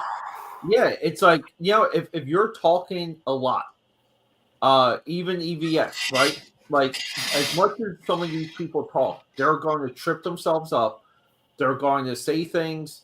They're going to have like people in their ear for like all kinds of different reasons, and eventually you're going to get put on the spot, and you're going to like have that come to Jesus moment and say something brilliant or stupid, and that's it. And I think that's kind of like what happened with him. Yeah, and I get it. I know he was like talking with people that are no longer right, like no, like ex-CG people or Well, whatever. he's got the people. I mean, he gets along with Patrick Parnell, and I've hung out with him, and that's one guy. And then his writer of his comic is really like it's virulently anti-CG. I mean, I block some of these people, so they're not my threads anymore. But every once in a while, I'll see it. He says awful things. We're all a bunch of morons if you buy these books and stuff. Who's his writer? Really I thought he was doing the writing. Well, excuse me. I thought he was writing Black Flag. Does he have but I think this guy was doing the dialogue. Oh, I didn't know that. And then nobody knew. And this guy is one of his friends. He's very very loyal. This guy, he knew this guy since like the beginning of 12, 13 years old. Like went to high school. Oh yeah, I think that like they're the ones that they did like a comic show together, right? Then they do like. I think he was an intern as well. Access show. Yeah, probably. And that guy had something to do with Image too. Way back when. And I don't know him, so I don't know. I mean, I think he was a Hispanic guy, but I don't remember his name. Okay. What was his book? He had a book himself too about some kind of guy in like a ghillie suit that killed people and stuff. It was a really detailed book. He's doing a book with Jay Krager. It sounds familiar. Not Violent Messiahs, right? No, well, Krager blocked me. I don't even know him. No, I can't think of the guy's name, but he had a book of his own that he was pushing around the same time.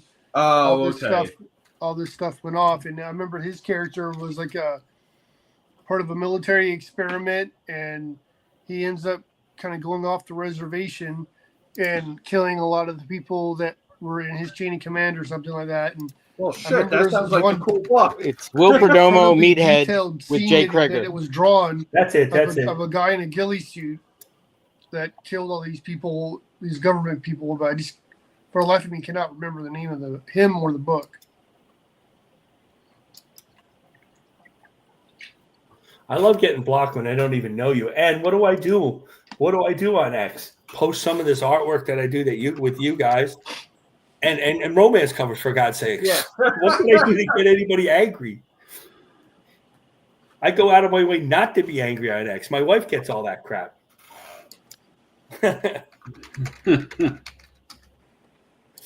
Anyway, I was going to say, I think, as I'm no YouTube expert, but I think in the comic book YouTube sphere, I think there's a giant hole left with the death of Ed Piskor.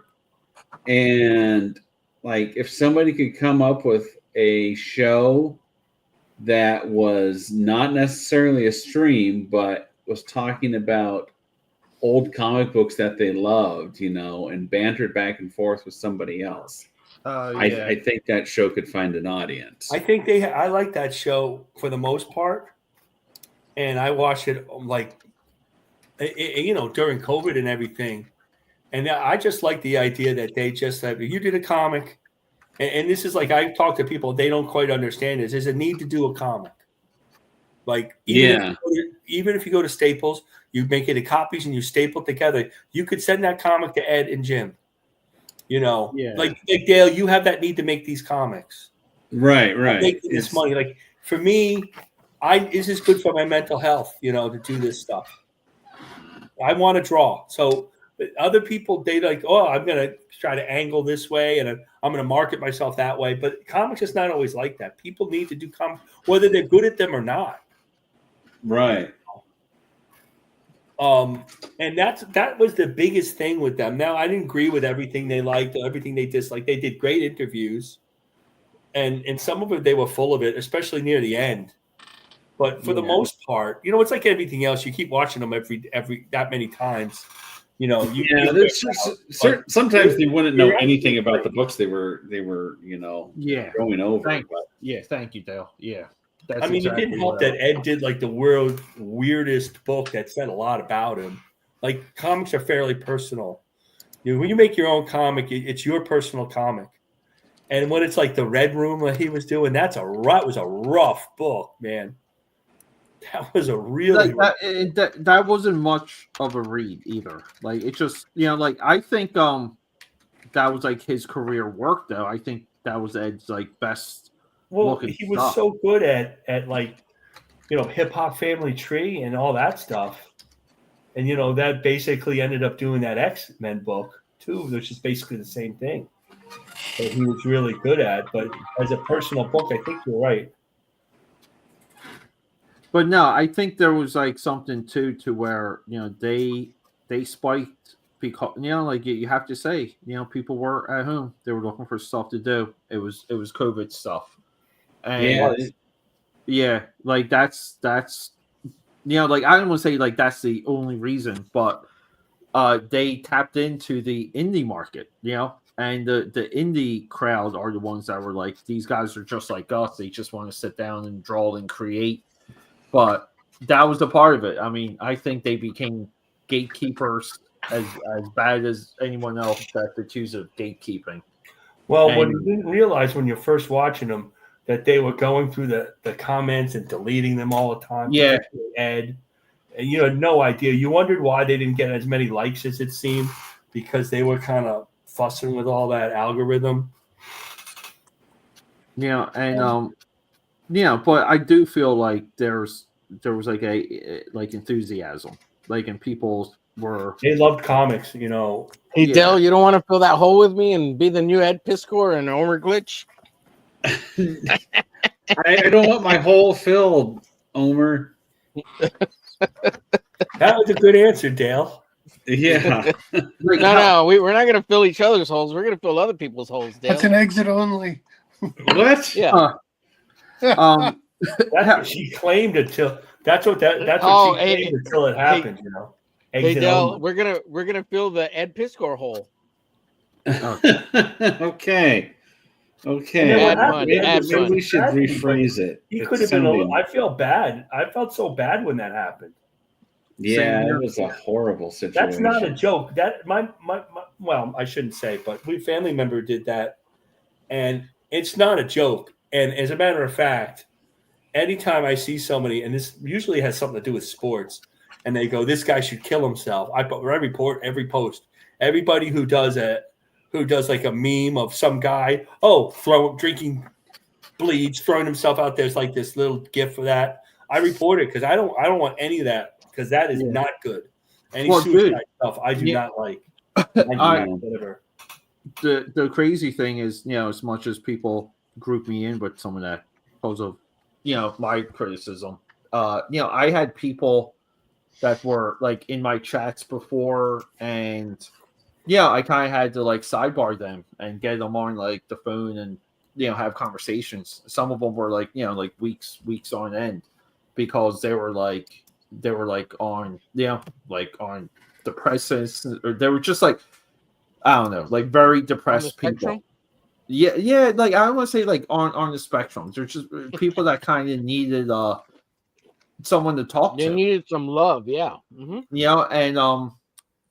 And that's like one thing, like when you put yourself out there, like you kind of see that sometimes like people just, they don't have like much, they don't have a lot of friends, like they have a weak family structure, and when it's just like, to me, it's just almost like, if you do stuff on the internet, you have to be on the lookout for people like that, because and you gotta put yourself out there too. You gotta like talk to people sometimes,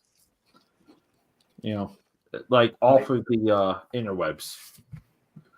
But the Ed stuff though, the weird thing, I don't know if you guys caught. Did you catch like with Rob Liefeld?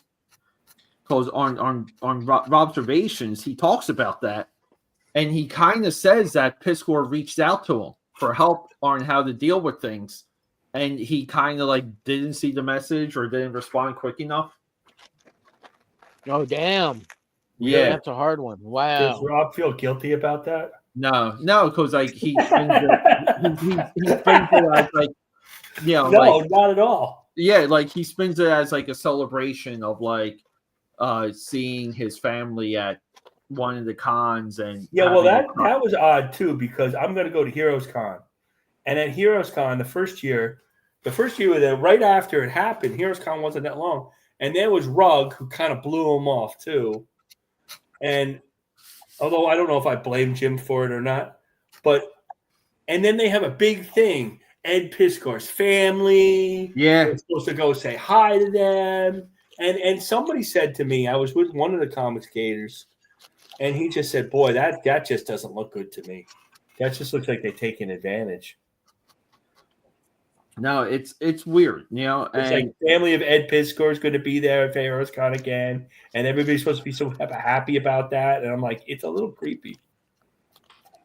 No, and then it's like you still have the facts that Ed named people in his suicide note, and like nothing came of it. Nope, not one of them. Yeah, and that's the real thing. And he didn't do anything illegal. Well, a lot of that we don't know. Like we still don't know the extent of all of it, but because it went away when he. But at the same time, though, like still kind of like of note, like meaning like people are calling you out for something that's very. Well, he got so nervous and scared that he did it. He didn't wait for it to see how it really was going to play out. He got upset. They went to his house. The local Pittsburgh people, news went to his house and talked to his dad. Yeah, but look. Even up to that point, he still hadn't been convicted or. No, you're right about that. But he didn't. Nothing had happened. Why did they go to his house? Like, just because he looked like some kind of fucking weirdo on the internet that's a fucking comic book nerd. Like, why did they go to his house? Who cares? But are you saying you have to be convicted for an accusation like that? Like what's the logic of someone? They went to his house because he was supposed to have an art show, a big local art show, and that's why everything. He's one of these guys that's so indie that they don't even make their money doing the comics. They make their money doing like fine art shows, and galleries take them because they're so hip and happening, and that's what he was going to have. And that was a big deal for local Pittsburgh. And they went to it. They heard about it and they went to his. It's kind of like if it happened to an athlete or something. Yeah. I mean, are we supposed to be agreeing with believe all women or I mean, what do we talking about here? Because he up to that point, even when they went to his house, he had still not broken any laws. No, nothing was the Court of Public Appeals or whatever. I mean, just because he had gotten some fame and he was going to do a local art show, let's just shit all over this guy. Look, I'm not standing up for him. I don't know what he did or didn't. No, I agree with you. No, nobody thinks he did anything. The conversations were weird. The girl came out and said all this stuff. Yeah, but she said they never did anything. Yeah, but two girls. I heard one girl. Weird. Yeah, and there was rumors of more about to drop. I think that's what made him kill himself. Yeah, right, probably. I just can't help but wonder how much of that actually happened. Well, that's a question. Yeah, or look, the timing of the note and everything is right. I think he wrote the note the next day when everything dropped. So it's not like he gave it any time to play out. He gave not at all. Right. But he got bailed on by like every friend known to mankind that he ever had, mainly Jim. Yeah, Jim bailed on him right away too. Yeah. But that's the thing, though. Like it was definitely fast. Like, and that's where you have Jim Rugg probably fucking knows. He probably knew the whole time. See, the issue is if you watch some of our YouTubers that we watch now, and that they were ready to make, because Ed didn't like Comicsgate and didn't like conservatives, and he ruled over that. Jim really didn't rule over the website and the show like Ed did. It was really Ed's show, and they were ready to kill him, like rip him a new one and laugh at him. because he got Me Too'd, but then they had to pull back right away. Yeah. JDA, Ethan L, they all did.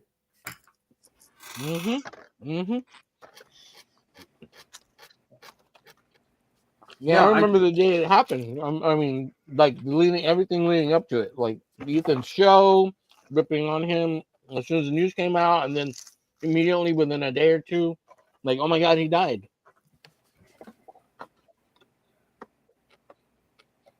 Because the people that he named were the people that tortured Ethan and tortured all the other people that got canceled. Yeah.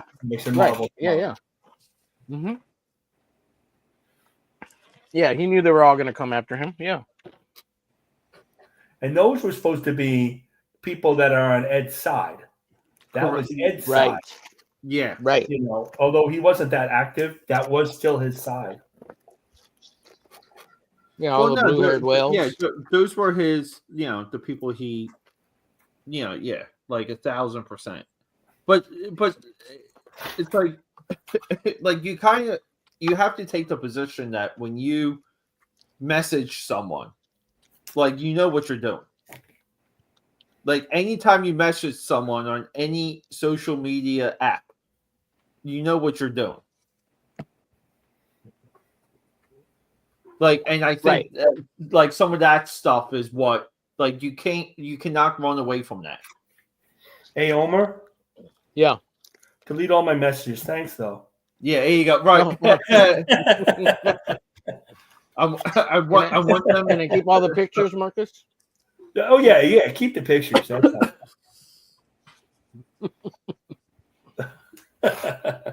Yeah. Well, sometimes I wonder, Pete. Like, even here, like, as a live show, we may get some weird, 12-year-old commenting in a comment, and we're doing the hump day, right?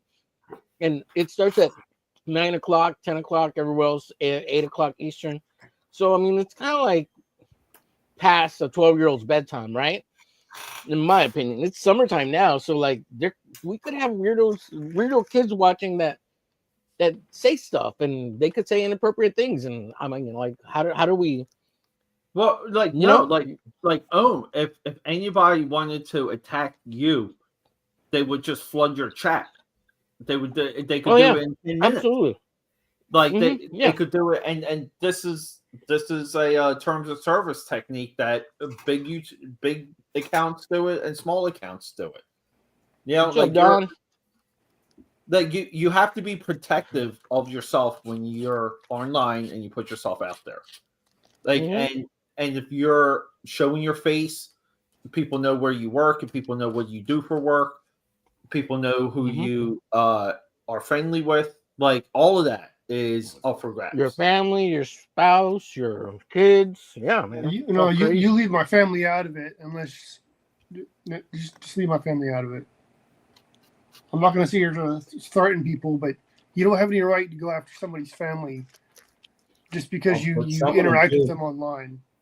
Why do you think that we don't see the people's wives and kids much? Why do you think John has a completely made up name for his wife? Yeah. No, I think Shane is not bringing his. Shane is not because everybody wants a fake wife. A fake wife. Shane is no longer bringing Yanzi and his daughter to the con, which he would last year, because he can't trust these people, because these people, the people that we see that all the time, and I could name them and I'm not, but you know who they are, say all sorts of weird things on X, and you don't know if they're really going to find him. Like, I can find him. I mean, look at the beef that just happened with that guy in Las Vegas. The two YouTubers. Oh yeah, had that beef. Who was it? Oh, I know. I know I saw it like a day or two ago. I know they made that joke about Yellow Flash saying, "I'm going to come to your house and meet you at your house, John, man." And what do we really know what that guy's going to do? We don't know. John really doesn't know. Correct. He doesn't think anything's bad, but in the back of his head, you never know. Yeah. And I'm just using him as an example. You don't have to be a fan of John. I know he's a controversial figure and all. or the things that people say to Anna are just, why would you say that to any woman? Are you kidding? Yeah. Any human being, yeah, man. That's true. The stuff that she takes, yeah, that's horrible. For what? Being a halfway decent looking woman on the internet? Come on. Having a 200,000 sub count on YouTube, like who cares? What? Well, yeah, I know. Geez, she's got a big YouTube fan.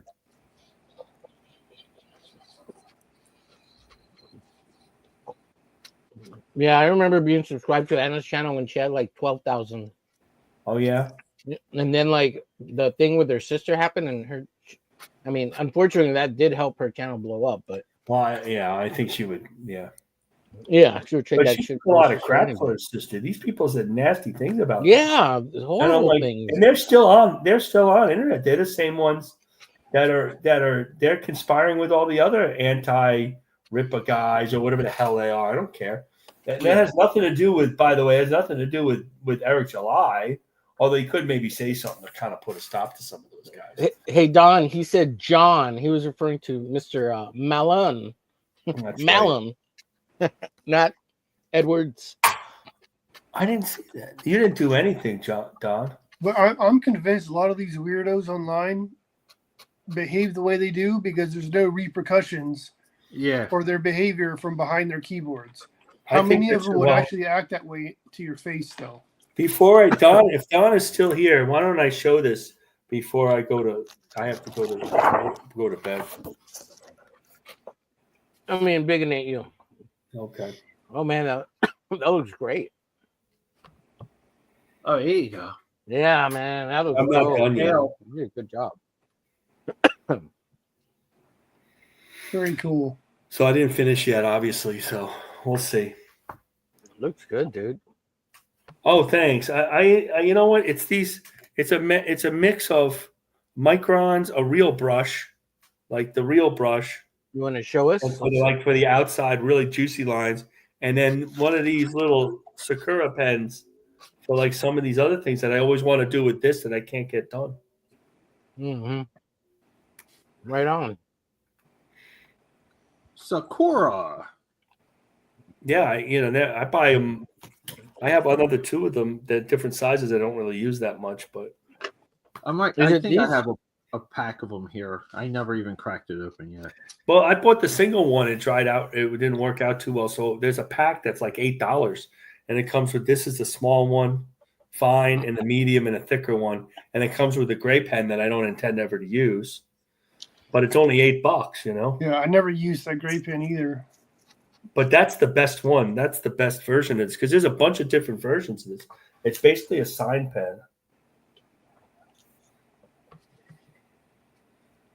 Yeah, I have to crack mine open. I just buy you use the 102 a lot, and so you don't really need to use it. But yeah, I like knowing the materials though. Yeah. Well, they were showing some Sharpie acrylic today. Acrylic pen, and they're like, "Oh, it's really black and for big lead." I'm like, you really can't find them, and it's Sharpie. So are they going to be really good? Anything with Sharpie, I always had trouble inking with. Yeah, Sharpies, even some of the What did I ones, miss? like you kind of have to let them bleed out a little bit. I had a lot of trouble. Like David Williams uses Sharpies, and the thing, his stuff looks terrific, but I have trouble with them. Marcus, real quick, you didn't go to Cooper School? I went to school visual arts. Visual arts, okay. I had a question about 84 and 88. I had Will Eisner for 3 years. I had Gene Colan off and on for years. Sal Amendola, Joe Orlando, Erwin Hasten. Some of those guys did teach at the Cuban school. Yeah, because I saw that Cooper changed. They moved. They're at a new location now. And, really? Yeah. So I was I forgot if you went there or not. I heard there was legal reasons for it. There was a choice at that time between the Cooper School and School of Visual Arts, and I chose, and I think that you get making more work by the School of Visual Arts, a little more like a trade school, However, it's not really an accredited college. It's still not an accredited. It's still really has an accreditation, but it's not the same as a regular college. Like you go to college, whether it's Harvard or it's like UNCC here. And so I wanted to go to the school that I could get that I was going to go to college, which actually helped. So yeah. Because when the phone company, I got a bump in pay because I had a college degree. If I went to Cuban school, I wouldn't have an official college degree. Yeah, you have a like a certificate on there. Thanks for coming. So Gerard Way went to the School of Visual Arts, didn't he? Oh, what? People went, and you My don't even Chemical realize. Romance. And Yeah. My Chemical Romance. He went there for comics. And then he did the Umbrella Academy after that. So, is he doing anything now? Is he like? I think that that's Vasilis Lolo. They stole all of Vasilis Lolo's artwork, and that's what I heard. There was a mini series set in the Umbrella Academy universe like a couple of years ago. I think that's the last thing that I've seen from him. I mean, it takes him a long time to come out with his series. There's only been like 3 large trades for the whole Umbrella Academy series. The initial Umbrella is pretty good though. That's a solid. Yeah, I liked them. I was surprised at how much I liked them because I'm not normally into the the angsty team comic book X-Men kind of thing. But they're very fun. They're and if you've seen the Netflix show, they're better than the Netflix show. Yeah, I couldn't get into the Netflix, but I thought Umbrella is, and I haven't read a lot of Hellboy, but it's like if somebody told me they weren't into Hellboy, but they liked a little bit of the like the weird horror world like flavor type stuff, I would have them read Umbrella. I can see that. They have a similar, like, I don't know, approach or something. Yeah, it's a weird classification. Like, how do you? I guess like that's the cool thing with Hellboy too. It's like, how do we classify this? Like, how do we even talk about like what is Hellboy? But I think he's come to. I think like that, and a lot of people say the Goon, but the Goon for me is just like more of a comic strip. That's a comic strip. I got the first trade of the Goon because everybody's like, oh, if you like Hellboy, you'll love the Goon. So I got the Goon, and I was like, this is really nothing like Hellboy. I mean, it's a beautiful book, but like the story is very, very light. Yeah, and the world really doesn't have any continuity or make sense. Right? Yeah, comic strip. I only bought the Goon because Kyle Holtz did some of the stories. Oh, right. Are you a Kyle Holtz fan? Yes, I am. I remember when he came. He's jacked, dude. He just posted the other day. He's like working out and inking comics. Yeah, I met him probably 6 years ago at Tampa Bay Comic Con. He was jacked then too. Are you a fan of Kelly Jones too? Then yes. Yeah, I like Kelly Jones, and I'm very jealous. Who's Kelly Kyle Jones? is friends with Kelly. Who's Kyle Holtz? Kelly Jones did a lot of Batman covers, and then he illustrated. He's kind of a Bernie Wrightson. Yeah, who's Bernie Wrightson? Oh, don't Omer. Go smack yourself. No, Kelly. Yeah, Mark Kelly Silvestri likes Bernie Wrightson. Marvel. I'm starting to question our friendship. I'm messing, guys. I'm messing. I know who they are. Bernie Wrightson, co-creator of the best version of the Punisher, when he's a guardian angel. I remember that. Yeah, with light guns. Yeah. Oh, really? I didn't know that. Light guns. Oh yeah, hey, her. Yeah, hold up. I'll bring it up. Dale, you have to see this. Holy crap! Yeah. Light guns. Oh wow. Yeah, hold up. Sounds amazing. I remember like seeing like the cover for that when it came because it was right after you Punisher POV with Jim Starlin. It was Here right we go. after the Garth Ennis' first run on the Punisher, wasn't it? Yeah, or right before. See if you That can. was like one of the Marvel Knights books or It was something. right before. Oh yeah. I remember that. I thought got that that. was look a at stupid that. idea, so It's I got never the got it's got into the it. symbol on his head. Yeah, Oh, because look at Marvel that. has no Like let's. because Marvel has no idea what to do with the Punisher. That's why. Yeah, and Pat Lee did like it was kind of like 2 miniseries, but Pat Lee actually did. Yeah, I got a couple of those. I used to have them. I don't have any comics now. I only have my crowdfunded comics and Dale's. Yeah, right here. So I have a whole I have a whole drawer of crowdfunded comics, and I don't have any comics left. I have books. I kept all my books and trades and stuff, which I'm gonna regret moving those goddamn things too. oh, is it, I mean, I have Aliens and 50 Girls 50. That is Dude, a terrific book. when I don't even have time to read them all. whenever I move, I have to hire a moving company just for the books, and it's like last time I moved, it was maybe like 50, 60 boxes of books. It was like a hallways full of. Wow. And they're all in my closet. I don't even have we didn't even settle in enough in this place to have like books. I have a room with the bookshelves and all the trades behind you, like you see everybody else has. It's like the comic. Go, do you regret selling your comics? I go, yeah, part of it. But what was I going to do with them? Move them again?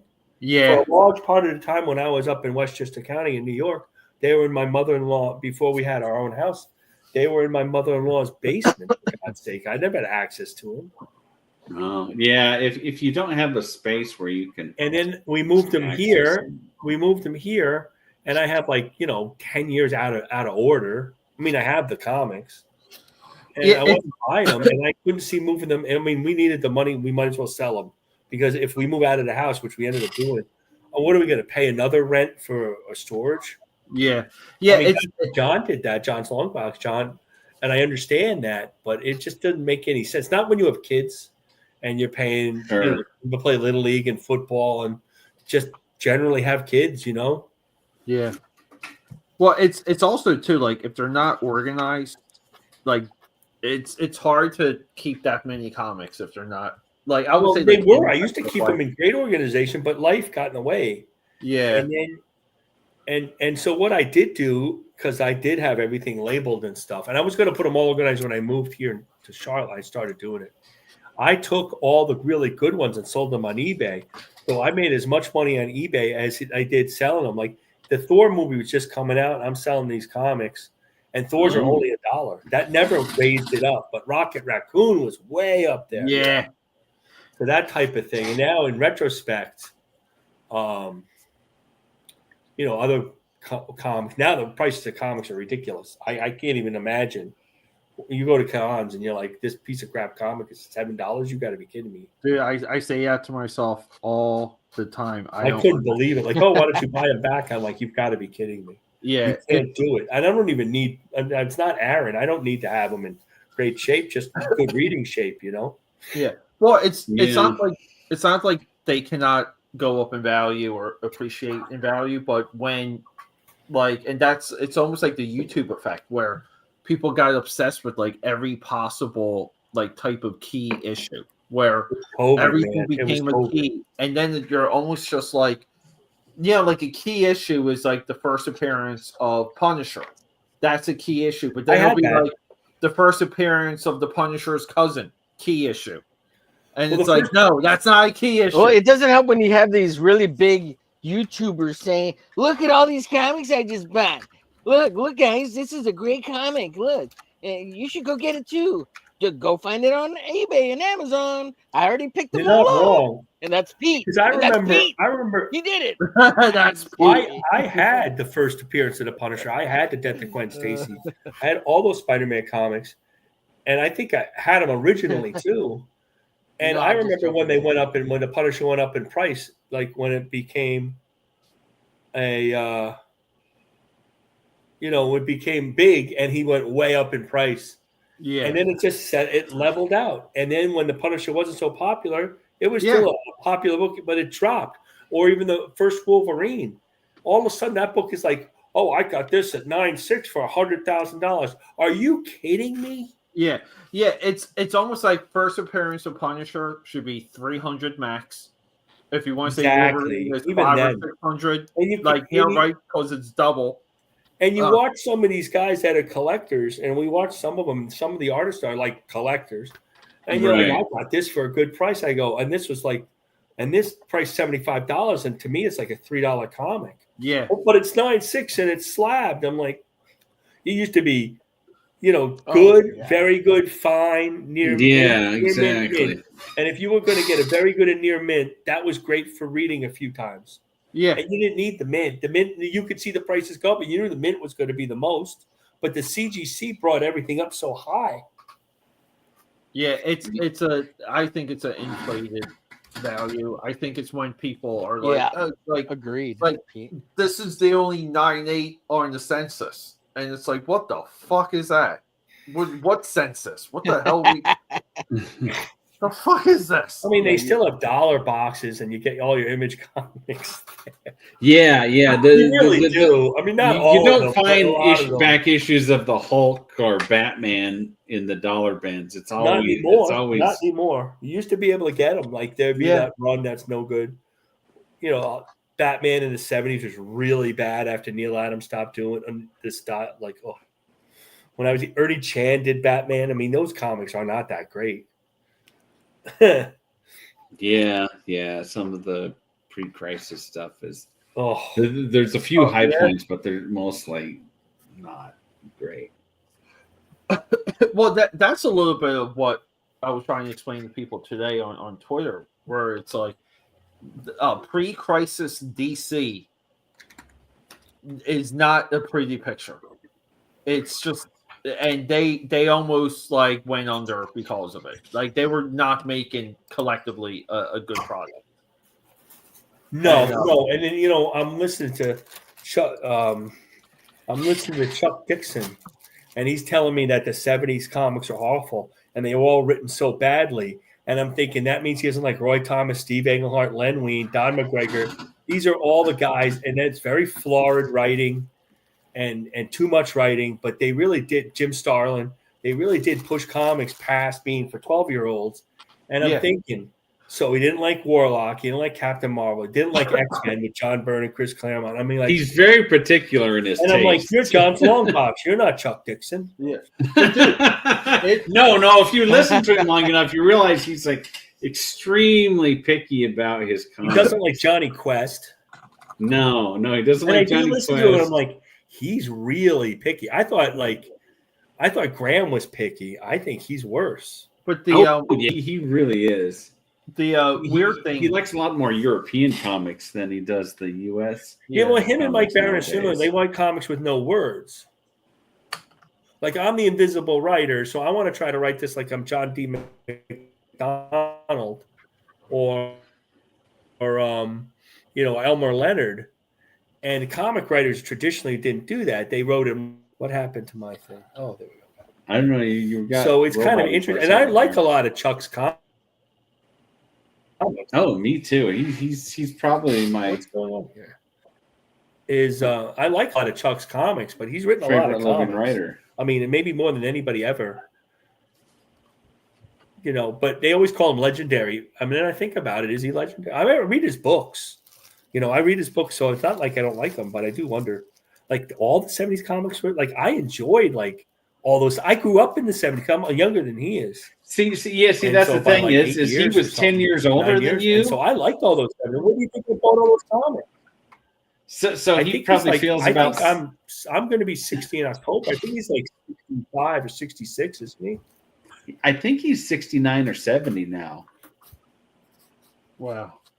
But so that's 10 years. So when he likes his Marvel comics, those are the 60s comics. Then don't forget, this is a guy, when Ditko quit Spider-Man, he quit all of Marvel comics when Ditko quit Spider-Man. Right, exactly. Spider-Man, and he didn't buy them until later. I'm like, really?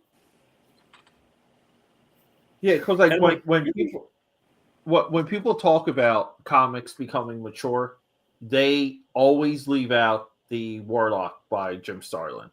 They sure do. When you read those Warlock issues, it literally is like a life and death struggle, like every single issue. It's like, and there's like a poetry to it, and it's sad because like people don't even put like the death of Captain Marvel in like a lot of the greatest of like graphic novels. No, that's like, great. That's great. I mean, it's unbelievable. And and that's a little bit of like like the old generation fading, and now it's like people say it's Berserk. Like Berserk is this, and you're like, oh, what the fuck is Berserk? The fuck is that? Well, I did post-crisis DC, and I did get a lot of post-crisis DC. It wasn't Batman. Let's leave it at that. Yeah, Dude, I was trying to explain. I was trying to explain to people today the difference between like people don't know the difference. Like what I was saying, post-crisis DC, they don't know what I'm talking about.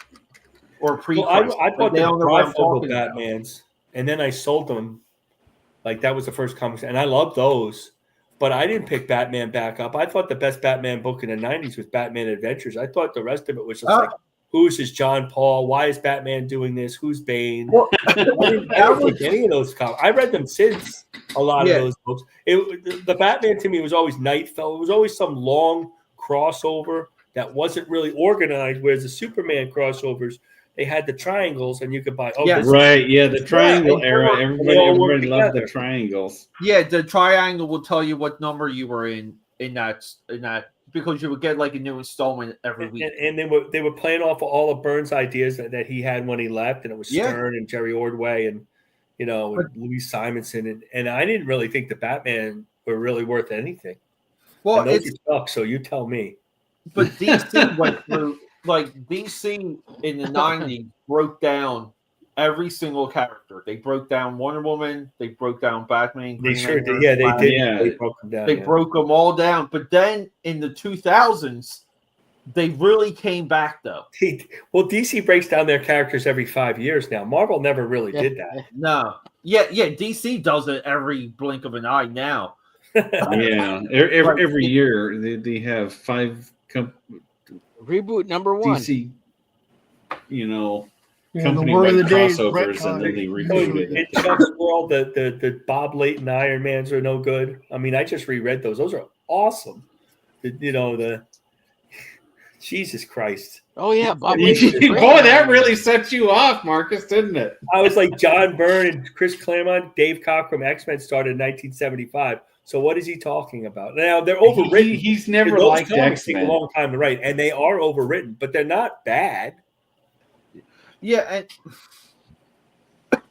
because if you pressed him and said you really thought Dave Cockrum sucked, oh no, Dave Cockrum's really good. I'm sure he would say that because he's telling me only the DC War books were good when they were ending because everybody hated them because of the Vietnam War. Are you kidding me? Yeah, right. Yeah, that's. Onan was no good except for Savage Sword. Really? That sounds like a guy trying to get a writing job since 1972. That's what it sounds like to me. I mean, I can tell. Boy, Marcus, tell us how you really feel. No, I was listening to it, and then he said that like a couple of times, but it really struck me today. You're going to just drive down to Florida and spit in his eye. That was. I'll tell him that. Are you kidding me? It's like I'll tell Graham you don't like anything after 1972. Is he going to deny it? It's true. People are of their eras. It's why you hate Image, Marcus. Partially, no, but I was involved. I was there for that.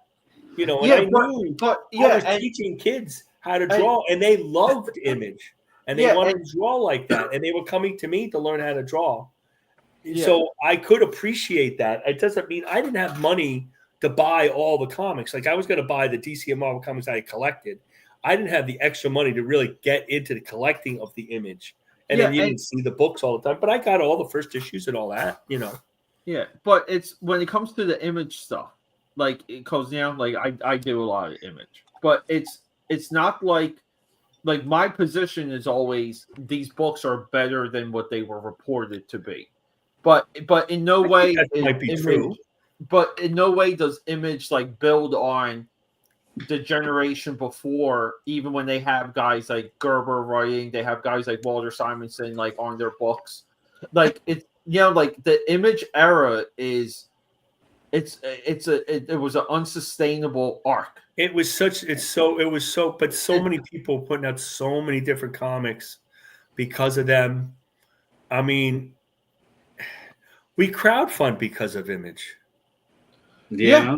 You know, it was two important things why people do independent comics. One was the black and white explosion started by Teenage Mutant Ninja Turtles. Yeah. Which is like Ed and Jim Paul. And that is absolutely true. And I bought those comics. And that begat Nexus and Badger and Pacific Comics that Kirby worked for, Star and all those comics, Kamiko and Aardvark Anaheim, and Cerebus is one of these big. Yeah. And then that kind of died down. And then the guys started getting work there. You would get work there and you would go work for Marvel DC after. And then it was the Image, which was the high money indies. And that was another thing where people saw, like Billy did it, and other people saw, hey, I can't draw like John B. Summer. That's almost impossible. I can draw like Todd, though. I can draw like Rob and make a comic. Yeah. That's how I ended up publishing my own comic. The guy that Lionel Torres, my friend, I was just talking to my writer yesterday, and he goes, I was telling him about these different guys crowdfunding. And they all have universes, and they have so many characters.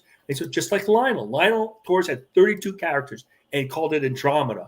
He put out his own comic. It was so hot that no matter what you put out, if it was in color, you were making money. And he made money on that first comic. It's the same thing that's happening now. And it's the same thing. Rob, and they did it. I could do it. They could do it. Joe Sante could do it. Paul Nahosas could do it. John's Longbox can do it. They all can do it. And this is the last section of indie comics, is the crowdfunded comics. Yeah. The other indies are the corporate indies, the non-Marvel DC indies, but they're not really indies. They have money. If Marcus can do it, I can do it. And Omer could do it. Right. Everybody did that. And that's an important part of comics. And so Image is very important for that, in a positive way, not in a negative way. I like to bust everybody's chops because and outside of this bubble we're in, that other websites that I've been involved with, they get killed. I mean, unfairly killed. So, Yeah, but here's the thing. There's an absolute negative effect to everything Image. There's like that's kind of like people will take the money side, and it was a boom era. And it's like, again, like you had a customer base that originally never read comic books in comic shops looking for investment material. But Image Comics, number one, destroyed the generation that came before. So you would have like guys that would never know what cross-hatching was or cared about it. They only cared about telling a story and getting the page done. So like they eradicated the institutional knowledge that came before, and then pushed the computer coloring. And the computer coloring, when it comes to the pipeline and the cost of a comic book, even going into like the 2020s, right? The 2015s, the computer coloring aspect of comic books adds to the cost, and it doesn't add much. Sure. It doesn't add much, period, though. So like there's and those guys were selfish because they wanted to draw a certain way. The printing didn't sustain their drawing style, and they fought to change it. And in a way, their drawing style is not sustainable because it takes too long. So really So their heroes, the Michael Goldens and the Art Adams, that stuff takes too long. Yeah. And the printing was there to print all of Michael Golden's lines and Art Adams' lines. The reason why they all use brushes is because the printing was so bad, the artists couldn't use pens because they wouldn't show up. So brush became the inking tool. And now everybody's nostalgic for newsprint. But most of the comics weren't printed that well. The Charlton comics were printed horribly. The Marvel comics in the 70s, the cheapest paper you could buy. People complained so much about the paper. When the Baxter books came in the 80s, like the Dark Knight, that was the first time a square bound comic. Yeah. Or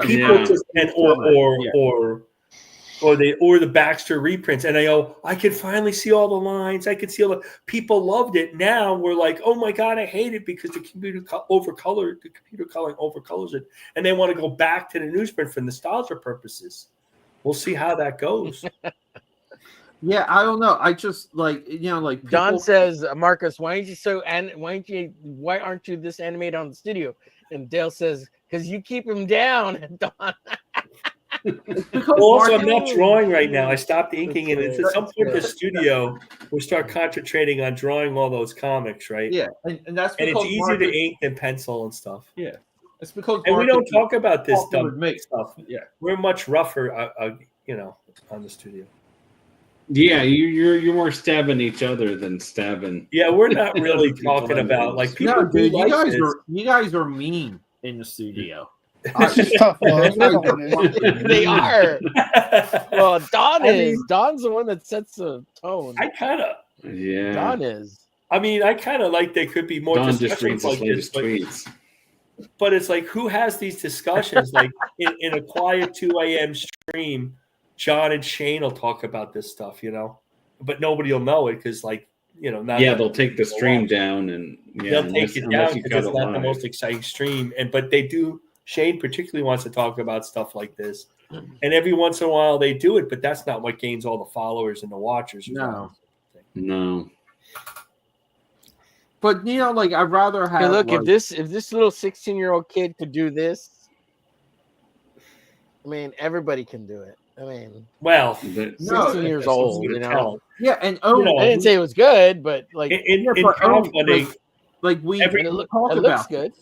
It's like crowdfunding. Every a-hole, including the Don, wants to do a comic. Including myself. We're all, every a-hole has a comic. Like there's no fans. We're all creators. Yeah, I just that's fans that are just readers. But how small was that? There was like the chat, and those were like 55 people that were fans that are not actually wanting. Yeah, that they burned the bridge to the fans. That was genius. That is a problem. And then you have the people who buy the comics for cultural war bonds, which is true. That don't read them, and that goes for the Chi-Chi comics. That's as well a great analogy too. Yeah, that's a great analogy. No, but I think that's a little bit of the negative effect of like the kayfabe stuff. Is I get it, like you can staple something together and call it a comic book. Go make a comic. But it's like, no, like make it good. Yeah, no, we could use a little more professionalism. And that's the biggest problem with all the indie stuff now. No one is a good editor for their own work. Everyone, when they talk about editors, and everybody goes, "Well, I have this guy to edit it." They're not editing; it's just a proofreader. Correct. There's no real edit. Jim Shooter's not looking at your comic, right? Yeah, he's going to tell you going the wrong way, and you should go this way. And there's not even editors like that in the mainstream anymore. Go fix the story. I think it's kind of an impossibility. This doesn't make sense. Dude, I had people reach out to me to work on their book to like help them edit, and I don't know. I usually ask them like, "Are you like how attached are you to everything you just showed me?" And they're like, "Well," and I'm like, "Well, you would have to redraw stuff. Like you have to, and it's like, "Well, I'm not doing that." And it's like, "Well, then." I can't work like there's not they always say editor, and then somebody says, well, this perspective's not quite right. And people don't understand style, and then is it a good style? Is it a bad style? Do we like it? Is it a style? You know what I mean? Is it but style doesn't matter or bad drawings badly. We don't even know. Yeah, I mean if your style is leaning towards like as I would say, like maybe like a truly independent style or like a craft style, then you have to have like a storytelling position to complement that style perfectly, and that's a big disconnect, and it kind of goes to the lines of like like a Peanuts comic strip reads a certain way, and Watchmen reads a certain way. And you have to be able to tell the difference and know mm-hmm. And but it doesn't mean like one's better than the not, but they're complete in their presentation, meaning the storytelling matches the artwork, and that's a bit of the mystery. That's a piece of like the magic when it comes to editing. Yeah, it's true. It's true, and I also think in this space they're worried too much about. Well, that butt looks great. because this guy has a package. You know, you get Anna go, well, he doesn't have a package. I'm like, that was just something anybody ever thought of drawing. He doesn't have hair on his hands. Yeah. You know, like, what are you talking about? I'm not drawing that. So I'm looking at this Rich Buckler thing on the calendar here, like a Kirby thing. Kirby didn't draw packages. Well, nobody drew them. Except, you know who the first guy who drew that type of thing? Mike Allred in the Madman. That was nobody drew that then. And I'm like, what are you people worried about this stuff for? I remember picking this up as a kid and thinking this was really bad art. Like this was not good. Like, this was terrible. It's not till like a little bit later, and I picked up the Archie Comics version of it, and I was like, no, this is good. And then I come back to this, and I'm like, this is great. This is badass. Those guys couldn't draw, which is why they're making and publishing their own book. They admired Frank Miller that would crush them under his thumb. So, but they matched what they could do to the story. So, like, and that's a little bit what I mean. Like Turtles, the Eastman and Laird cannot illustrate to save their lives, but they found a way to do it. That's the point to make. Well, they took Batman: The Dark Knight, Frank Miller, deconstructed him as best as they could, literally story wise, and Frank Miller Daredevil too, right? Primarily. Yeah, it's mostly. And then they tried to rip off everything they could off of Frank Miller's art, both of them. You know. Well, the problem is that Omer and I are going to do a book, and we're going to call it Delta Phi Mission.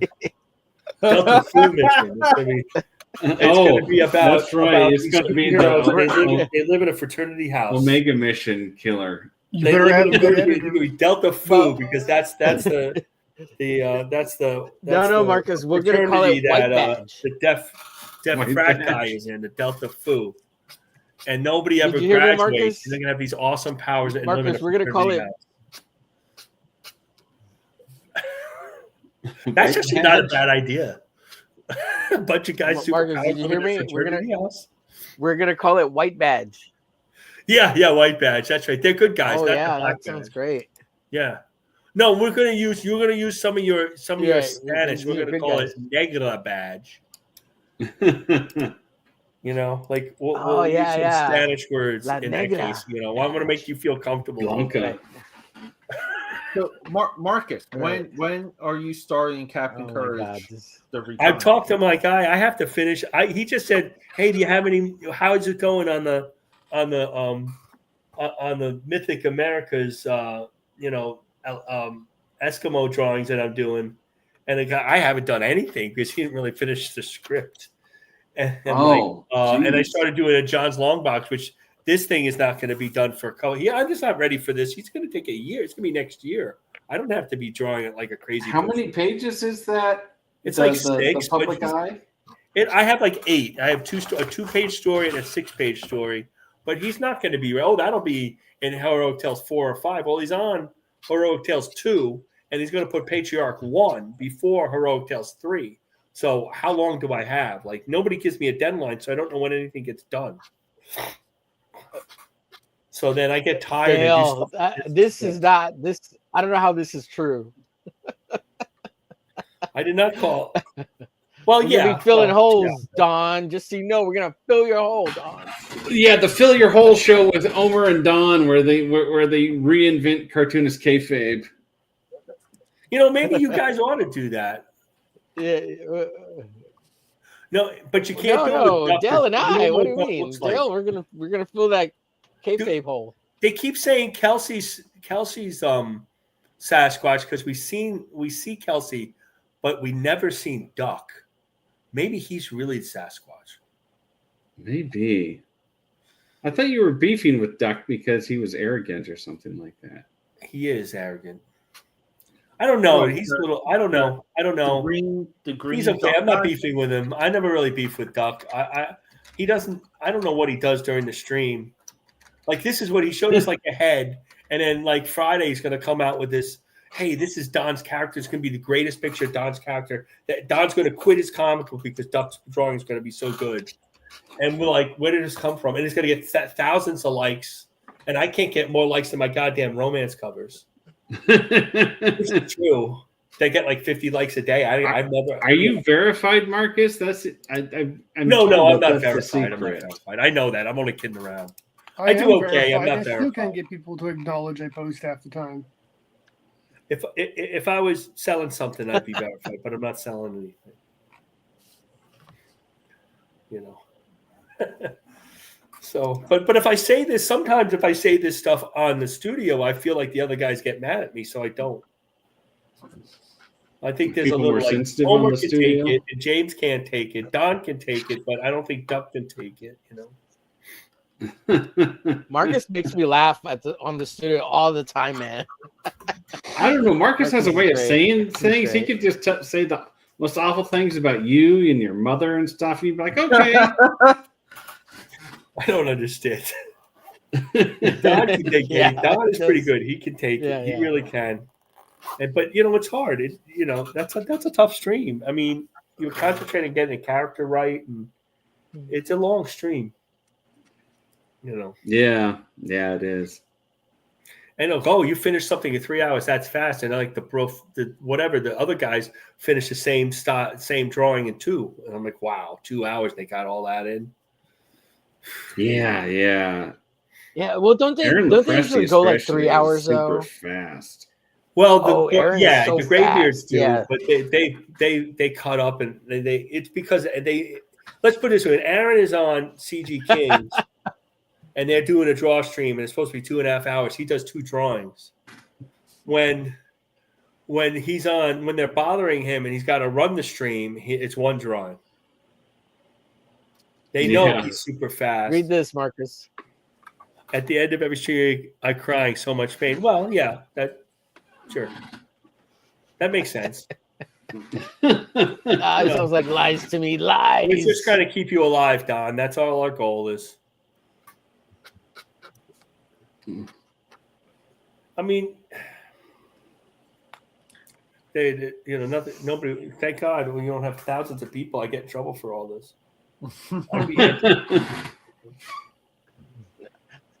That's what you got. That's what you need to do, Omer. Is you got to start clipping all these comments that Marcus makes and turn those into YouTube shorts and post those and post them on Twitter, and then you'll be getting the outrage clicks. Then JDA will want to hire me. No way. What's up, Frederick? How's it going, man? No, it's a matter when they do mentioned that. I want to establish myself as drawing a comic.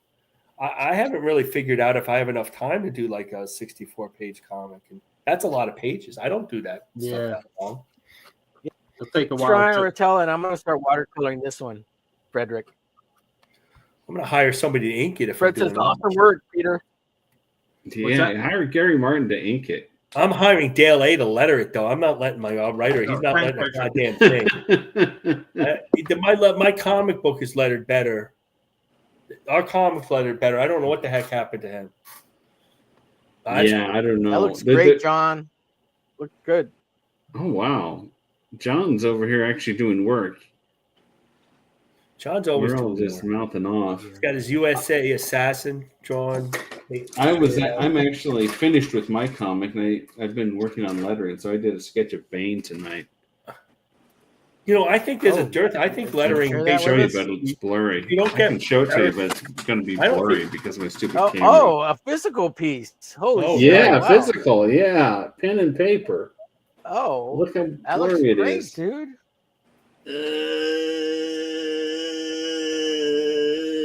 I gotta fix my camera right there. I gotta go. This is way too late. Focus there. It's like 9:40 here. That's like almost midnight your neck of the woods, right?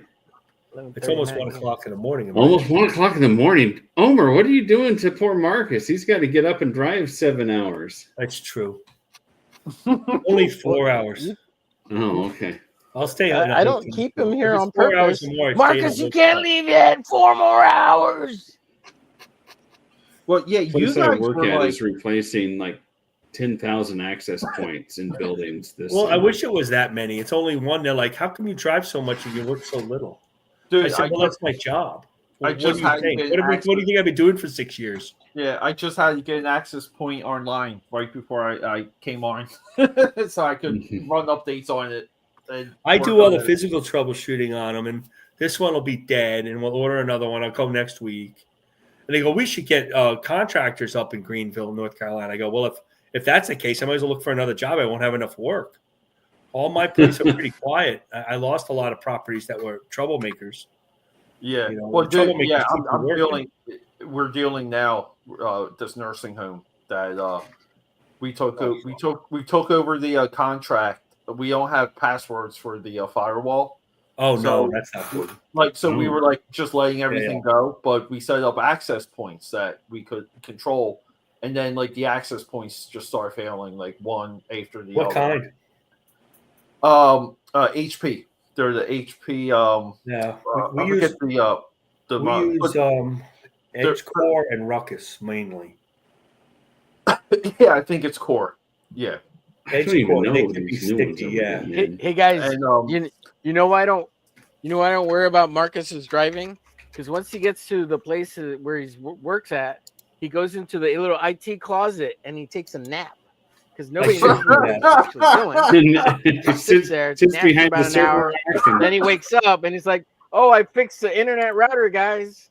You know, lots of times I can't. These are to be dead. These are out of date, and so when they're not working, they're usually not working. These are old. In this place. I kid. I have to carry my ladder in this place. I hate that. oh yeah. I try and leave those out for my guys. Like anyone showing up, I try and get the ladders like in position for them, just so they can kind of get in, get out. Like 8 years ago, they did a bunch of access points, and I can't remember the name of the brand, but their covers were all defective, and so we had these plates falling from the ceilings randomly throughout the year. Oh, that's terrible. Plastic yeah, it was terrible. Yeah, and we had to like scream at the company to come replace all of them because it was like a factory defect.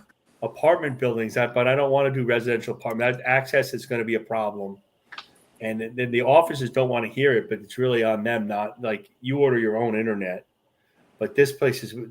But we're thinking about doing some hotels. Hotels would be awesome because you always have access in a hotel. Yeah. The hotel internet sucks, so it would be. Oh, it always does.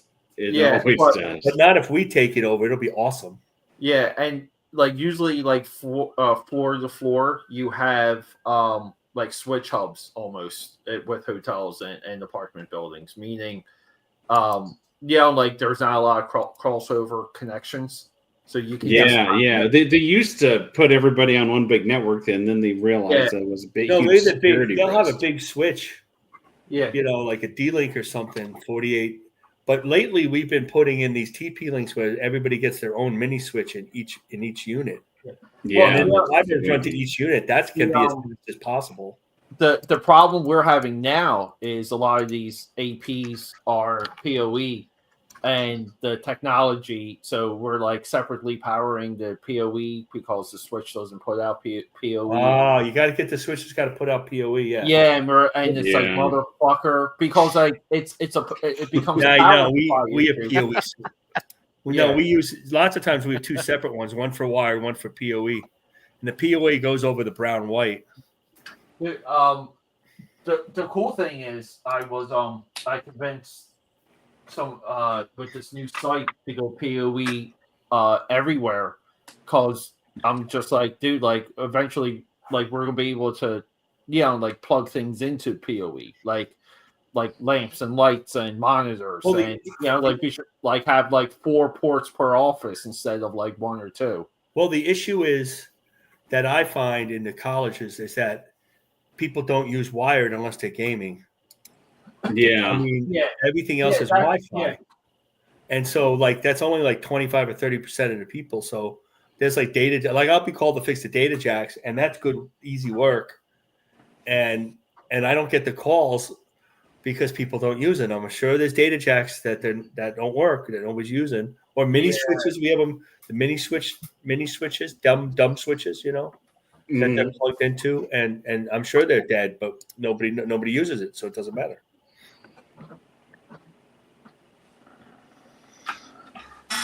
We did that. We put up two point-to-point dishes a couple of weeks ago by Unify across two buildings because Spectrum might cut this one building off. So then we can beam the internet over and keep this building alive until AT&T can put in a new circuit. And the new circuit's not due until for a little while until they do an upgrade in August. We don't know if Spectrum's going to cut us off. That we put up Starlink, but Starlink doesn't have Check really this enough. out. Check Marcus out over on YouTube. Marcus Killer Guru 9186. Go check him out. He's got a bunch of shorts. But soon, I can make some speaking more of Dale saying, I should clip Marcus. No, we're not clipping Marcus. I'm going to be him the videos to put about. on his YouTube channel from the Hump. I use my real name, so let's not do that. I'm gonna if I get a chance, I will do some of the studio shows. If I Marcus trashes John's long box. No, let's not do that. Exclamation point! I like John's long box. Right, and then you'll have John Longbox. My response to Marcus video. So I'm gonna try to. I'm gonna try to find good little chunks for you, Marcus. Not necessarily controversial, just you talking about stuff. For anyone looking for investment, so check out Marcus Killer Group over on YouTube and yes, James Lee. James Lee, Warner Brothers. He's only invested in one branch of Warner Brothers now that they've split their TV and their DC and movie studios are separate. So he's only on the DC and movie. I mean, think about it, guys. We all could have got an inside tip, put in money, and pulled out enough money to publish all of our comic books for years to come. Only if there was a way. Yeah, there's somebody with some inside information. I wonder who that could be. Yeah. So maybe we should short WB stock. If they listen to James, DC would be the greatest comic company ever, like they used to be. But that was back in 1958 before Marvel Comics started. Yeah, I was going. That's the other discussion point. Like, what era of DC? That's it, Henry. Yeah, really, what are we really trying to get back to when it comes to DC Comics? I don't know what he's talking about. No, I'm not sure. That's my question. I wondered too. Talking about this. Yeah, I mentioned it in the chat earlier. One of the chats earlier today. What's up, Henry? Yeah, this is it. I'll pull it up in a second. Let me just share this real quick. Check out Devil Flyer over there on Fun My Comic. This is Rex's campaign. He's got 70 backers currently. He's at 4,169 USD. So check him out. He's got tons of stuff. Bad. He's got the Big Devil Bundle T-shirts, comics, sketchbooks, art book, thingamabob. I don't know. You get everything in the kitchen sink along with a shower from Rex. Blank sketch covers. He doesn't need a shower. Or get the digital version if you're poor like me. $15. Make you holla. Get stickers. $15. Buy enough. Maybe you'll get in the credits page. Buy your way into the credits page and say, Rex, I'll give you $100. Just put my name on the credits too. Buy my book. Okay, so that's Devil Flyer. And while you're at it, go check out Fembat. Volume 1 by Brett Control, aka Apex Comics. He's at 38 backers, 1,673 USD, 50 days to go still. Cool. He's got it open. Check out the Dan Lawless cover. Apex is currently working on doing Enforcer Inc. It's a backup little story to or backup comic to his Fembat comic that comes with it, or you can buy separately for $6-7. Fembat, super cool character, and I'm actually helping Brett out on some stuff with this too. Also, so look, we got John Apple doing some fan art there, along with myself. Oh, aka Pad's got some there. I got some there. Marcus has got some. Marcus, is my stuff there? It's up. Yeah. Oh no right shit. Here. Oh yeah. Yeah. Look at that hotness. That looks really good. It looks freaking awesome, dude. Right. That looks like Mark Silvestri there, aka Pat. The guy that did that really has his shit together, doesn't he? Yeah. Yeah, he's okay. He's Yeah, got I two don't know. I boobs don't looking know, at you. man. Wow. What? Yeah, that character, man, with the boob cones. Oh boy, Yeah. that was tough to draw. If I drew Finbad, I'd have to give her A cups just to. I'm Just to sure be she makes different. Madonna and Dolly Parton jealous. Jeez. Yeah, that was Let's see, difficult to run that because they don't move. So I don't know. It was weird. This is for Henry Jeremek. Here's I guess the comic Marcos was referring to earlier. We did help pay for Buckler and Sinnott. It wasn't just for free. We helped the publisher pay for that. Nice. Here, I'm gonna take it out so you can see without the reflection. That's pretty cool, man. I picked this up. It was exciting at the time. 10, 12 bucks, I think, on Amazon. That's good. That's a good price. Yeah. It was the only inexpensive one I could find. Other than that, they ran like 20, 30 bucks, and there was only like I don't know how many were published. Yeah. Let's see. It's real cool though. Yeah, it's cool. I read the story. It was all right. You guys did okay. Yeah, I wasn't great. The art was too far away. Too many mid shots. It was still cool though. Look with all those mid shots. I don't know. It feels like the time and place. So it was cool. It's real cool. It's cool. Yeah. But it was lettered much better than what's lettered now. Oddly. Yeah, enough. yeah. That's not. Well, I mean, it's not perfect lettering, but. It's I think I lettered that. That's why. I think that's my letter. Did you do that one? I think I lettered it by hand. Now that means the lettering sucks, by the way. But I did letter it by hand. At least it's legible. No, the lettering is actually pretty good. There's nothing wrong. I think with I lettering. lettered that. Yeah. Let's see, it says here. I definitely did all the title. I did all the titles. Story. Eric J. Goldstein, art by Marcus J. Killigrew. It doesn't say who lettered it. Not here, anyways. I lettered it. It was you? Yeah, I lettered it. It was hand lettered. It looks good. Yeah, it looks like pro lettering. You did a good job. Yeah, man. There's nothing wrong with it. The lettering's good. Red Vengeance. This was cool. This was a cool story. Cool character. Yeah, I know that guy. I see that guy sometimes. He goes to Heroes Con. Yeah, we made an 8-page story. They said, "Oh, we have a 9th page," and then so I created that poster. So I created the flag and then Kitty Nova. There you go. I didn't color it. The publisher colored it. We didn't even think it was going to be in color. Well, speaking of color, I'm gonna color. This is why I was going to sue Aaron for Lepresti. So, Oh, because he stole your. Yeah, the Kitty Nova, Galactic Rangers, the whole thing. Yeah. Yeah. The whole thing. Well, how much different is Kit Carter than Kitty Nova? And I already had the Galactic Rangers. Does Kitty Nova have a chimpanzee companion? Oh yeah, is there that? Yeah, it's a great piece. I gotta color this up. I'm gonna start this. I should start this. It did turn out good. Well, gentlemen, it is getting late. I think I'm gonna have to get off of here. Yeah, me too. I'm gonna get going myself. Thanks for having me. All right, good night, guys. Thank you. All right, we're all leaving. Don, jump on there and keep Omer company. It's an order. All right, I gotta get up in like 5 hours.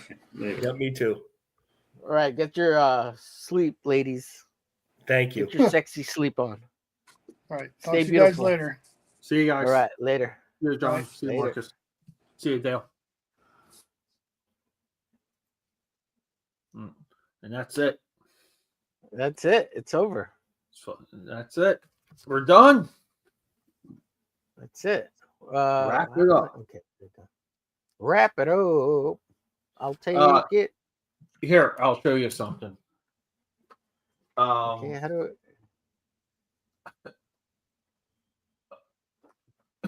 I was going through these from the video earlier, and I had no idea. I wish I saw this when I was shooting the video before the amalgam challengers of the Fantastic.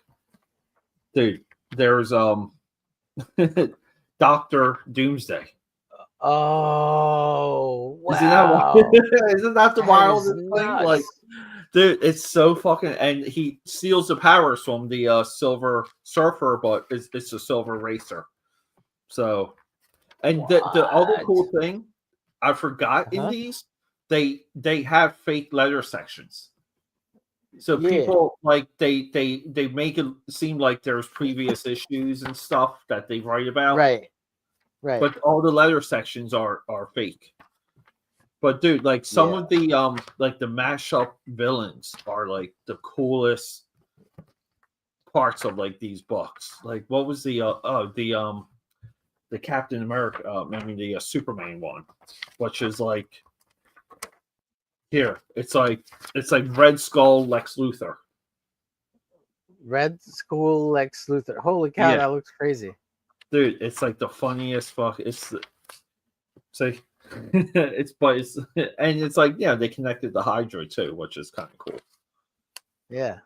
But these are, dude, like I forgot how much fun like these books are. Like, and I can't believe like so many people like shit on them for so long. People would make fun, like this one's like, dude, this has the like the Green Lantern Watcher in it. Where is it? Oh no, it's the Green Lantern book. Where's it at? Where the hell's the Green Lantern? Here we go. The Iron Lantern. And this is written by Kirk Busiek. Yeah, he's good. Kirk's good. I like Kirk Busiek. Oh, maybe it's not this one. Oh yeah, but look, it's Sinestro and and the Fu Manchu? It's like Mandarin Sinestro. Oh, Mandarin. Yeah, that makes sense. Dude, it's the funniest. But these, I was just like having. One of them has like there's like a Watcher, but he's like the it's like the Guardians and the Watchers. Here we go. Yeah, well, odd to the Guardian, and it's like the Guardians and the Watchers. Nice. What year did this stuff come out? Because I missed this stuff entirely, man. It's 97. Yeah, like this is 97. when. Yeah, and this is when Image lost its grip, and Marvel and DC kind of took it back. But dude, like, look what it took though for two of the biggest giants, to combine in order to take something back from Image Comics, which was a nothing and a nobody. But somebody, right? Like, that's crazy. I mean, like you kind of want to say if like Extreme Studios was like if Extreme Studios was more consistent, had more Rob Liefeld, and Jim Lee like never sold Wildstorm, that they really like they would just continue to like crossing over the books and like doing more, like, and that was like the cool thing for a couple years with Image. It would be like, you would have Pitt show up in Gen 13 and stuff like that, right? So, like, right. And as soon as like Image started to like separate, like these guys, like they moved right in like the right way too, dude. Right? Yeah. They moved in. If you had Robert Kirkman just like 5 to 10 years earlier. They could have continued to be Image and be number one. Yeah.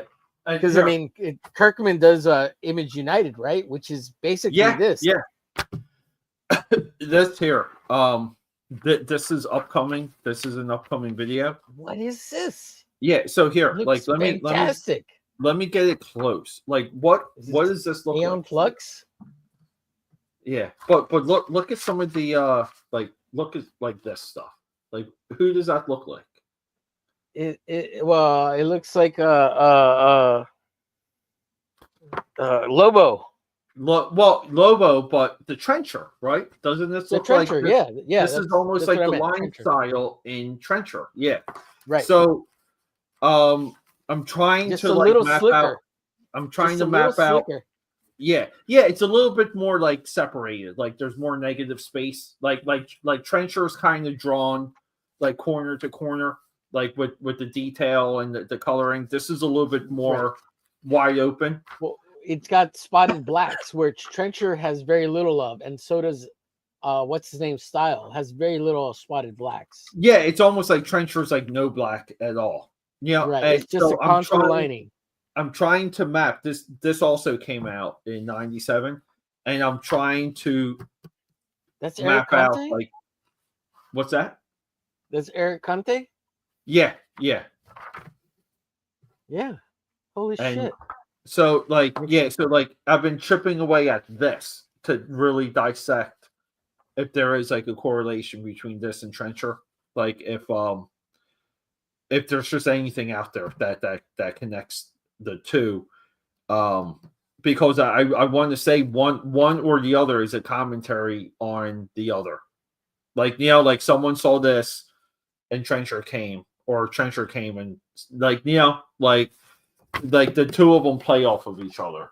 I think. No, but what's his name? Oh God. Writer guy. He's before all this. He's way before. So hold up here. Like what?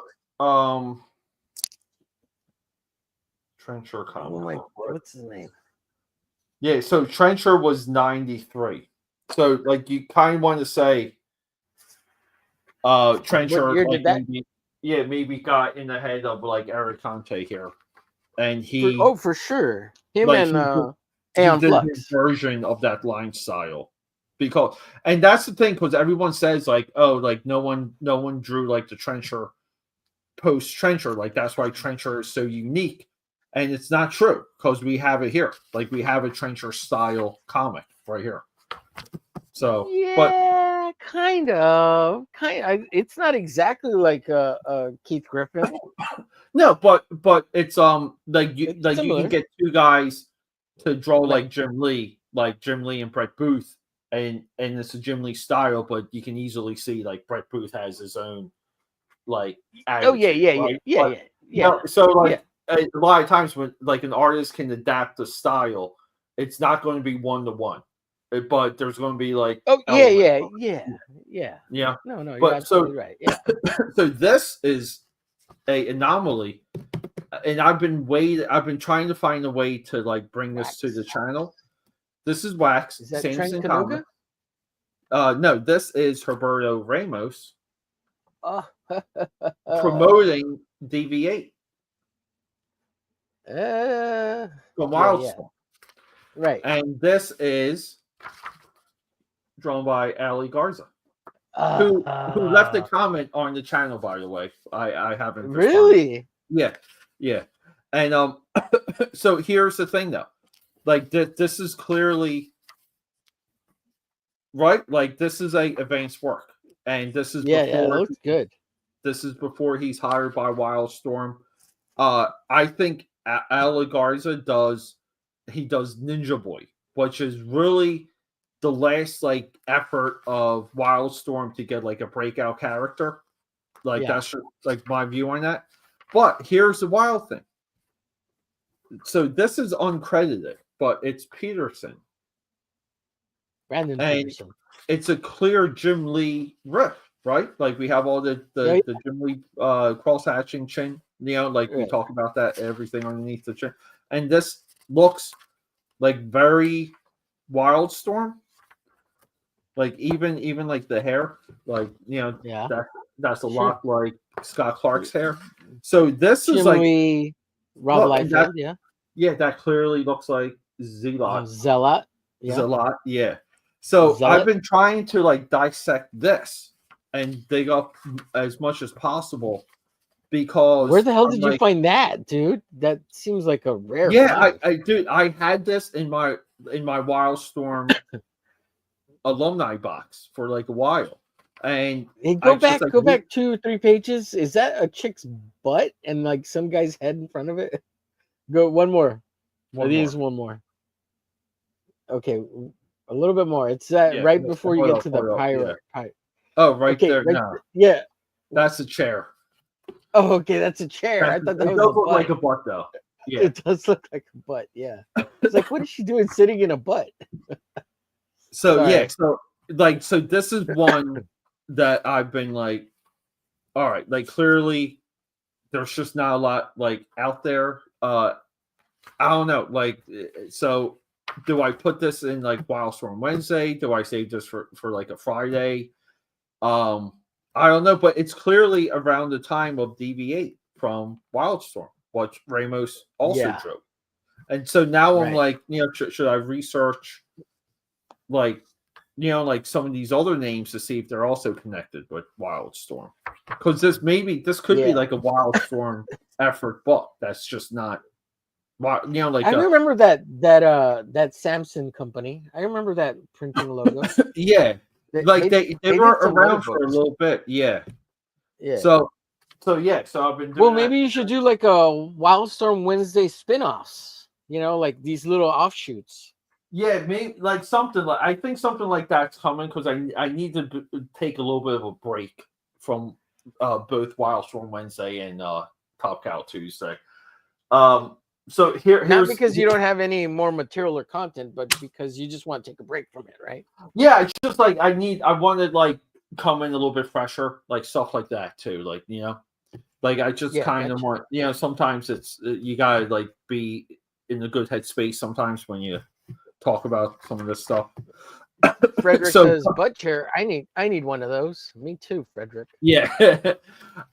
So coming up, so this is Fantastic Four 582, and I'm going to be talking about this in July because this is really where I view like the absolute fracturing of like Fantastic Four. Like this is where like there's a point of no return as of like the continuity. Like the continuity changes, like permanently gets altered at this, and it's really when like they do these like Franklin Richards and these alternate versions of Franklin Richards, and it's not the Council of Reeds, which a lot of people like lean on, and like and appropriately so they white out the book, right? Like the book, they're almost like rewriting the continuity in like the physical continuity.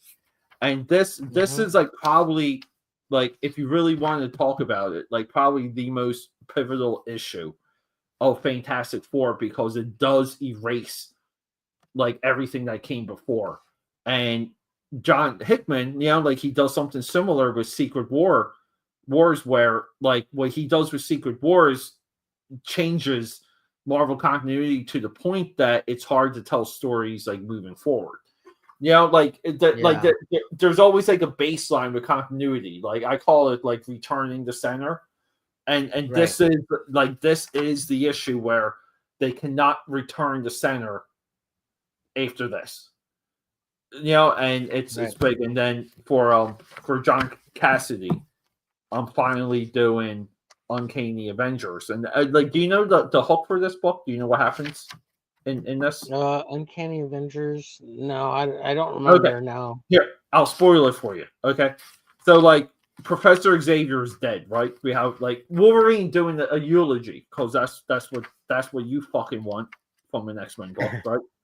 So right, Cyclops. They have Cyclops here because now he's a villain. Also, a thing you fucking want from an X-Men book. But right, so we open up with brain surgery here, right? Like someone like they're doing, and what villain do we know has a history of stealing brains? It's the Red Skull. Remember. Okay, the Red Skull. And he has stolen the brain of Professor Xavier. And that's how. So, Red Skull becomes Onslaught. There's like Red Skull Onslaught that stems from this. Okay. Yeah. Is that Jonathan Hickman? Rick Remender, who also Remender. Yeah. When he touches something, you don't go backwards. Like Hickman and the Hickman stuff and the Remender stuff, people like.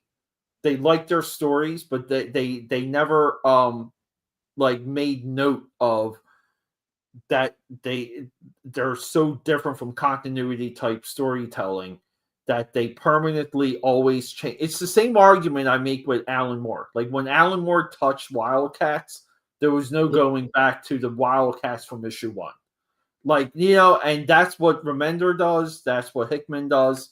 And they do good work. Like, they're good writers. But but Marvel editorial just says, like, do whatever the hell you want, whatever. And that's kind of like the break in modern comedy. Yeah. Well, would you say that Alan Moore and these two guys, like Rick Remender, and I do like Hickman's writing. I do. They have no sacred cows. Like, they sacrifice them all if they have to. Yeah. Yeah. Like, even Alan Moore. Like, Alan Moore's the biggest one out of all of them, I think. No, dude, I think it's I'm very contrarian when I say that Alan Moore destroyed Youngblood and he destroyed Wildcats. People were like, but it's Alan Moore. And it's like, I see it. Like, I get that, but yeah, it's like even what he does with Youngblood. Like, if you read the awesome comic books Youngblood, he inserts characters that have like ironic names. Number 1, like Rocket Boy or some shit. And it's like, that's not Youngblood, asshole. Like, Rocket Boy or whoever the fuck you want. Like, and he does these like they're meta stories. It's meta level storytelling, and it's great to read, but it's not the book that you came in on. Yeah. Right. Yeah. So like that's a lot of upcoming stuff. I have I did grab like a little bit of a stack. I'm trying to see what else. Tomorrow's video, right? It's John Romita Jr. versus Rob Liefeld. We will be featuring. Oh shoot! Yeah. We will be featuring these two, Kick-Ass and Daredevil. Oh, and well, Kick-Ass. Just kind of like illustrating a little bit of, like clearly one of the two is a storyteller. Like, one of the two is interested in telling a story versus the other guy. But in that video, but I'll ask you this. I'll get like a good shot of them. Like, do you think this is a better design than Deadpool? Do I think that's a better design than Deadpool? Yeah.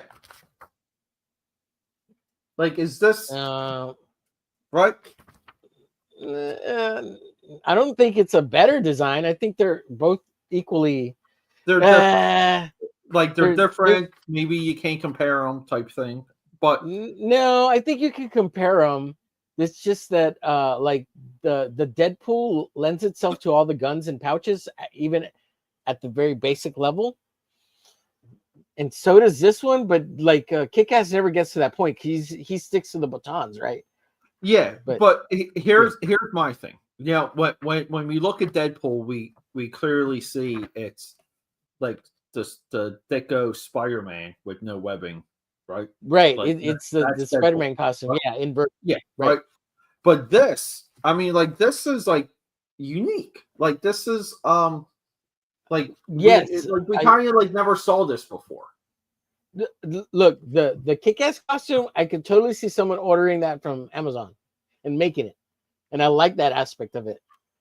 And that's what he does in the comic. You know what I mean? Like, it makes sense. Yeah, he like they make it like a like an available costume. Like, they make it like a because this is based in reality to some degree. Like, this is a reality, but I just view this as like such a unique. Like, this is to me like far more creative. I think it's more impactful than like people put Deadpool's popularity to where like, oh, it's a perfect character. Like, he's and Deadpool's popular for like a lot of different reasons. But I think if you really compare, like, compare it to just a straight up design, I think this is far superior. And like, I kind of glossed that point over real quick in the video, but I do address it.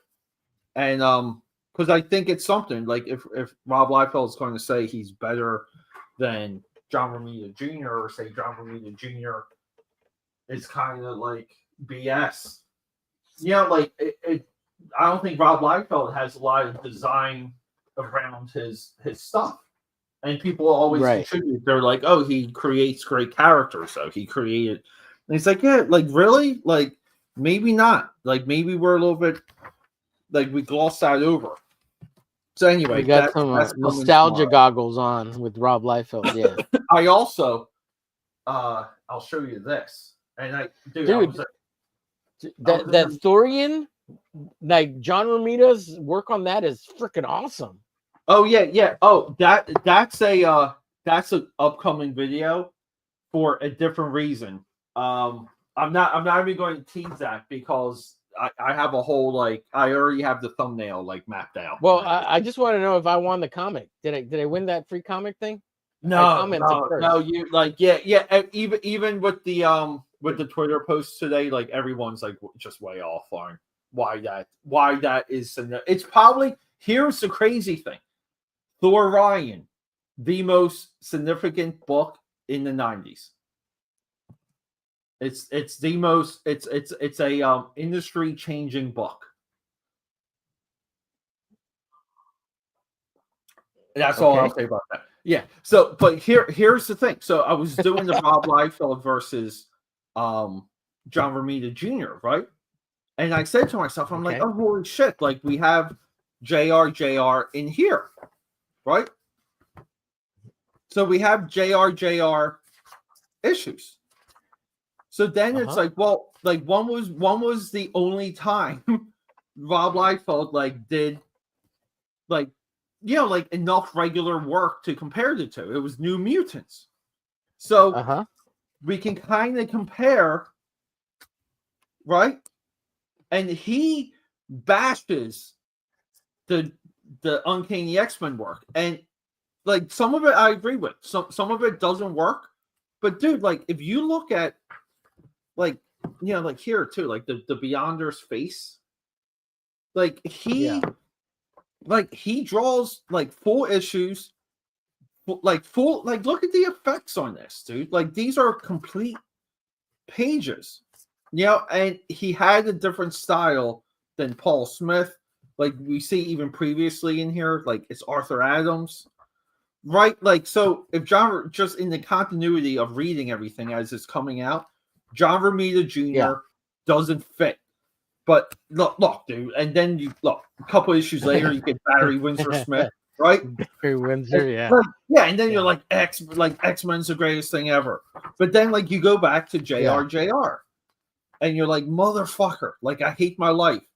But this work is still you see the only difference is that Romita beats Liefeld on every account, but Liefeld does this thing where when you just glance, see, things pop out, right?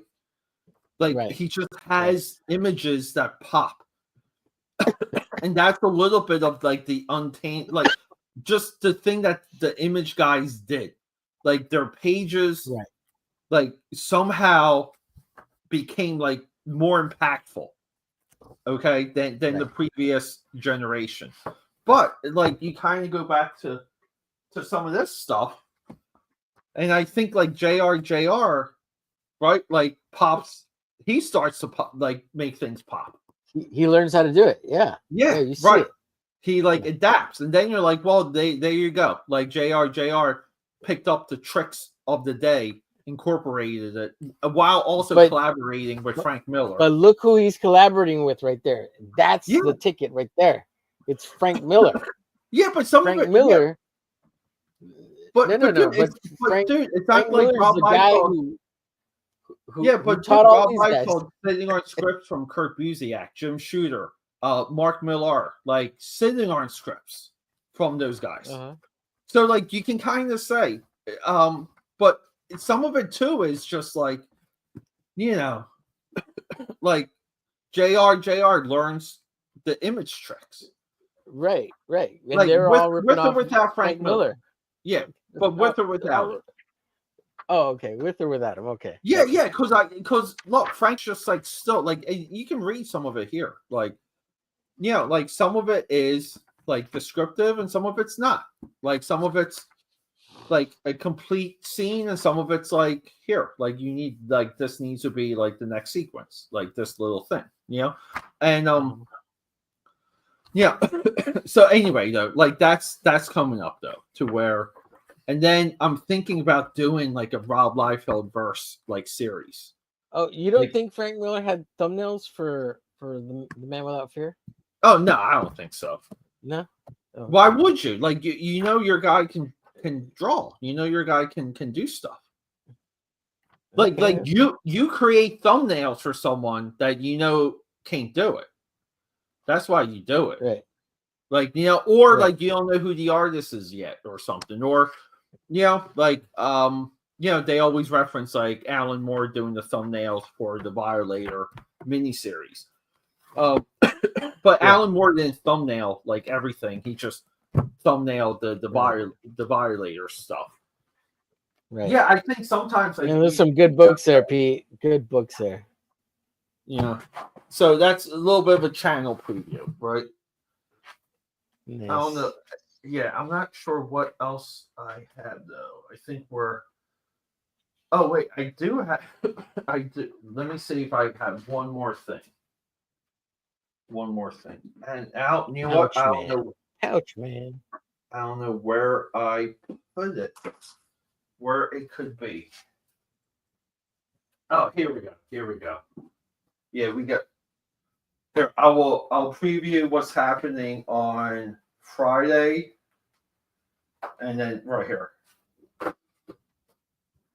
So this is Friday's book because we do independent books. This is El Gato. Texas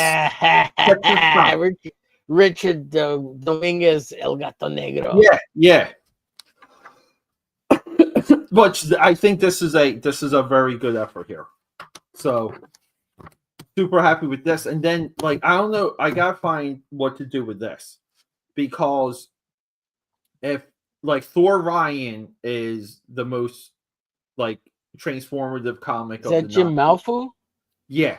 So this is Generation X Underground Special by Marvel Comics. And this was like a initiative when Marvel got all the indie talent for the day. Like this is how Ecstatics comes about. And they like so this is where like like Image Comics is fading, right? And Marvel kind of makes this big play for all of this weird independent talent. Like you had Scotty Young come on board with Tsunami Comics. You had Antarctic Press come on and do the Marvel Mangaverse, which is incredible in its own right. But this one here is like this is kind of their most like experimental comic that takes place in like Marvel continuity, like ever. It's a wild book, right? And this is 1999. Jim Malfu doing Marvel. Yeah. So like that's a lot of the stuff we got coming. But this, dude, I was into this book. I think this is El Gato Negro was good. Yeah, there's three like, issues. Did he never came out with issue number 4. Okay, so he's up to 4. He did one more. Like I know Richard, I know him. Yeah. So that's coming. Yeah. up. So it's 3 issues. It was supposed to be 4 issues, I think, to total it. He finally did issue 4, I think, in a combined graphic novel that you can get on Amazon now with the 4 issues of the second story he wrote, but somebody else drew. I think he may have inked it. Yeah, I did see that he was like still it's on Amazon. Yeah, and he was like still active on like Instagram, and I was like happy to see that he was like still doing stuff. So yeah, I mean, I want to read. He's out there. Yeah. You don't seem like you like him. No, he's cool. Yeah, he's just gotten. I mean, he's cool. Yeah, he's cool. I don't sure? Like you can. It's your show. You can talk trash on him. No. I don't have any issues with him. Go ahead. Like so, The Hump Day show. So when I was putting this book out, I was talking to Richard a lot at the time. And as a matter of fact, I have a glitch cover from Richard that he did for me. No way. I commissioned him. Yeah, back in the day. And it's I even have it colored by him. It's inked and colored by him. So I got a commission from him, and I do have a glitch cover by him.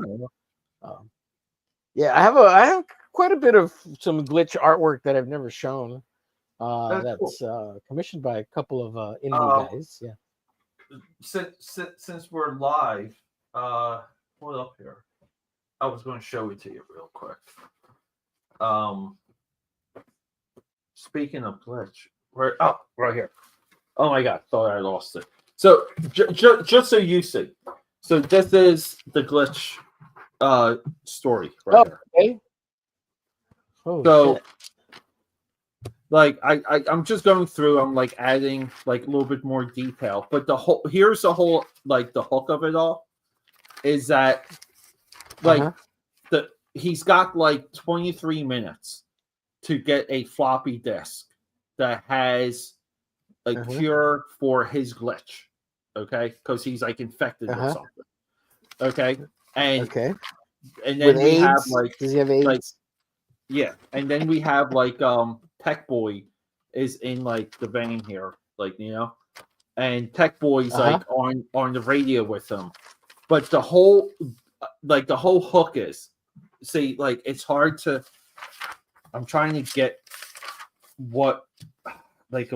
So maybe it's like that, like this page here, like so in this one here, so like the panels are going to be like, let me I need like here, like maybe that. So like the panels are going to be like this, like they're going to have this like stagmatic glitch, yeah, right. So when this happens in the panels, it's like he glitches and you see something happening like a couple moments in the story ahead. But he's glitching and his consciousness is in like real time, like in the reader's So you kind of see that he's like, like in the ducts, like breaking into this lab so he can get this cure. And then he glitches and he's like in the sewer. And then he glitches back and he's like, like breaking in. That's kind of cool. It's kind of hard to do that, but it's kind of cool. It's like it's a cool idea. That was like the big idea though, to where like do a glitch story where glitch is glitching and he needs to like stop the glitching. Right. Like, and have different artists do each little part so that we could get like the Hump Day show to do like some of the different panels, some of the different like sequences. But this is kind of like where I'm like back and forth with is, so he glitches and he's like inside of like the van or like the truck that Tech Boy's driving, and and he's like bleeding out.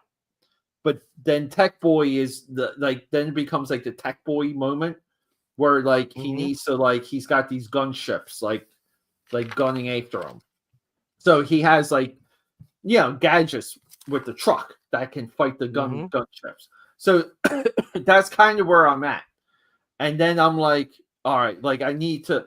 The cool thing with him glitching though is like I don't have to show like the resolution of scenes. I can glitch out of the scene, right? And I can leapfrog the story, right? So now I'm kind of like you have to draw all that shit, yeah. Yeah, I mean, this is a like even here, like the whole story begins with them like flying a jet, and they fly the jet into a building, and he like jumps out of the building and lands like on top of the adjacent building because it's like a distraction, and like it starts in like a really big way too, and this is stuff like. You have to draw. Like you have to be able to draw to kind of execute this. But yeah, that was like where the story was though. And I'm like, I just need to, because I thought it was gonna be 5 or 6 pages, and now it's like, we're like 12 pages in at this point. But I just but I thought this was like, like because like dude, there's not there's not many characters where the name of the character becomes like the plot device. It's not like there's ever like a Wolverine story where he fights a Wolverine, right? Like, but glitch can have a glitch. It's like perfect. It's like perfect. It's like comic book 101 stuff here. Frederick says, "Digi glitch effects on the panels, nice." Yeah. It's and some of this. So like, I'm trying to find. I wish I had like. I mean, I got nothing but markers here, and like maybe I need like a darker one. Yes, Frederick, I agree. It does feel like Memento. Yeah. But instead of memory, it's the glitch. Yeah. Yeah. So like, this is like the way how I came up with this. So is Joe Quesada did this cover of the Scarlet Witch for House of M, and he drew her separating in like almost like what I'm going to rip off for like the glitch paneling, because she's like separating into like these puzzle pieces. And yes, I've seen it. Yes, I know which one you're talking about. Yeah, and that's kind of like cover. Yeah, and that's kind of what I want for this, because you know what it is. It's just like visual communication. Like when you see that cover, you know what's happening. Oh yeah. It's like, you know, and it's almost like if you listen to like my podcast, like I make a lot of arguments for like the effectiveness of movie tropes, because they help the audience understand things. And in a way, that Joe Quesada cover like figured out what, like I don't have to think about it's so funny, Pete. Like I love this cover. I love this Joe art here. Yeah, there it is. It's right here. Right there. Yeah. I knew exactly what you were talking about once you said it. But isn't it weird though? Like, I've never seen this Deadpool. You know what that means? Isn't that like the magic of illustration right there? Like, yeah, man. You know what the 100%. Fuck that means, and it's totally abstract. It's like dissolving of a world, of an idea, of a self. Yeah. So much. There's like a bunch in it. Yeah. But dude, but here's the thing. Like, let's just say I map this out and we get the story like resolved, right? And like I just feel like like multiple people can draw this and it would work. Like you can get like individual people to draw like this page. This page doesn't have any glitch. And I think it would work in the style of glitch, like trying to figure things out because things are happening so quick and the clock's ticking. And I think like the audience would pick up on different art styles. Like, like again, like comic book magic type stuff. Like this is how 100%. Comic books work. What's up, Sean? Belmont. Jason Belmont. What's going on? So anyway, that's my glitch pitch. I like it, Pete. I'm down. And you have it on my legal notepads. Yeah. I'm gonna pitch you a little bit of an idea afterwards, but I'll DM it to you because I don't want it public yet because I think it'd be a funny, cool idea. Yeah, I don't want to spoil it. It'd be exactly. And I think I'm out of stuff to fucking show you. That's it. We're done. That's it. Is it over? Blank table. All right. Well, I guess we'll call it a show then. Yeah, I guess. Yeah. It's been great. It's been great. Real quick. How long did you guys go last week? Was that like I didn't even catch up on last week's show. I usually watch them if I can't make it. Yeah. Let's see. Somebody came on at the very end. Oh, it was Matt. Matt Burke came on. Yeah, okay. We went on till like for 6 hours. Right? So because here's dude. We went on another 3. I thought I was going to wake up and come back at 11. I thought I just needed like an hour. I crashed out, and I have you guys running on my big TV, and I'm like sleeping, and I keep waking up, and the show keeps going, and I'm just like holy like, and I never went back to it because I'm just like, oh, that's too long of a show to like catch up on. Like, fuck. But I thought that was kind of funny though. Like, Yeah, well, I was like, oh, Pete said he might jump on, and maybe he just needed more sleep. Dude, And I was so, like, dude, I was so out. I was so out of it. But yeah, I've been running no, pretty hard again. So yeah. yeah, no, I don't hold anything against you, man. Like like nobody at all. If you got to work, you got to work. You got to rest, you got to rest. It's all your own thing.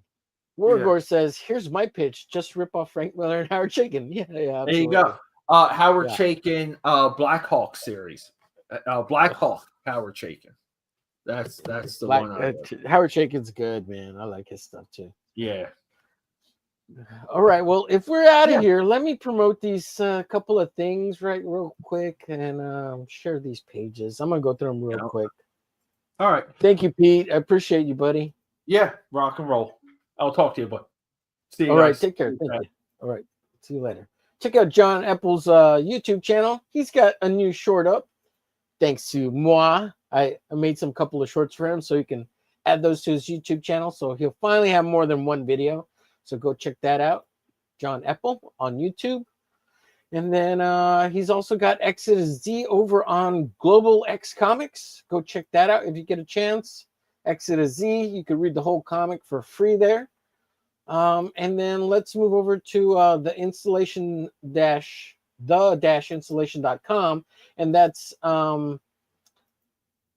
Dale A's website. But here, the installation is on Global Comics, and you can read all of Dale A's comics. This one, Nightmare Scenario, that's a great read, man. If you get a chance, check that one out.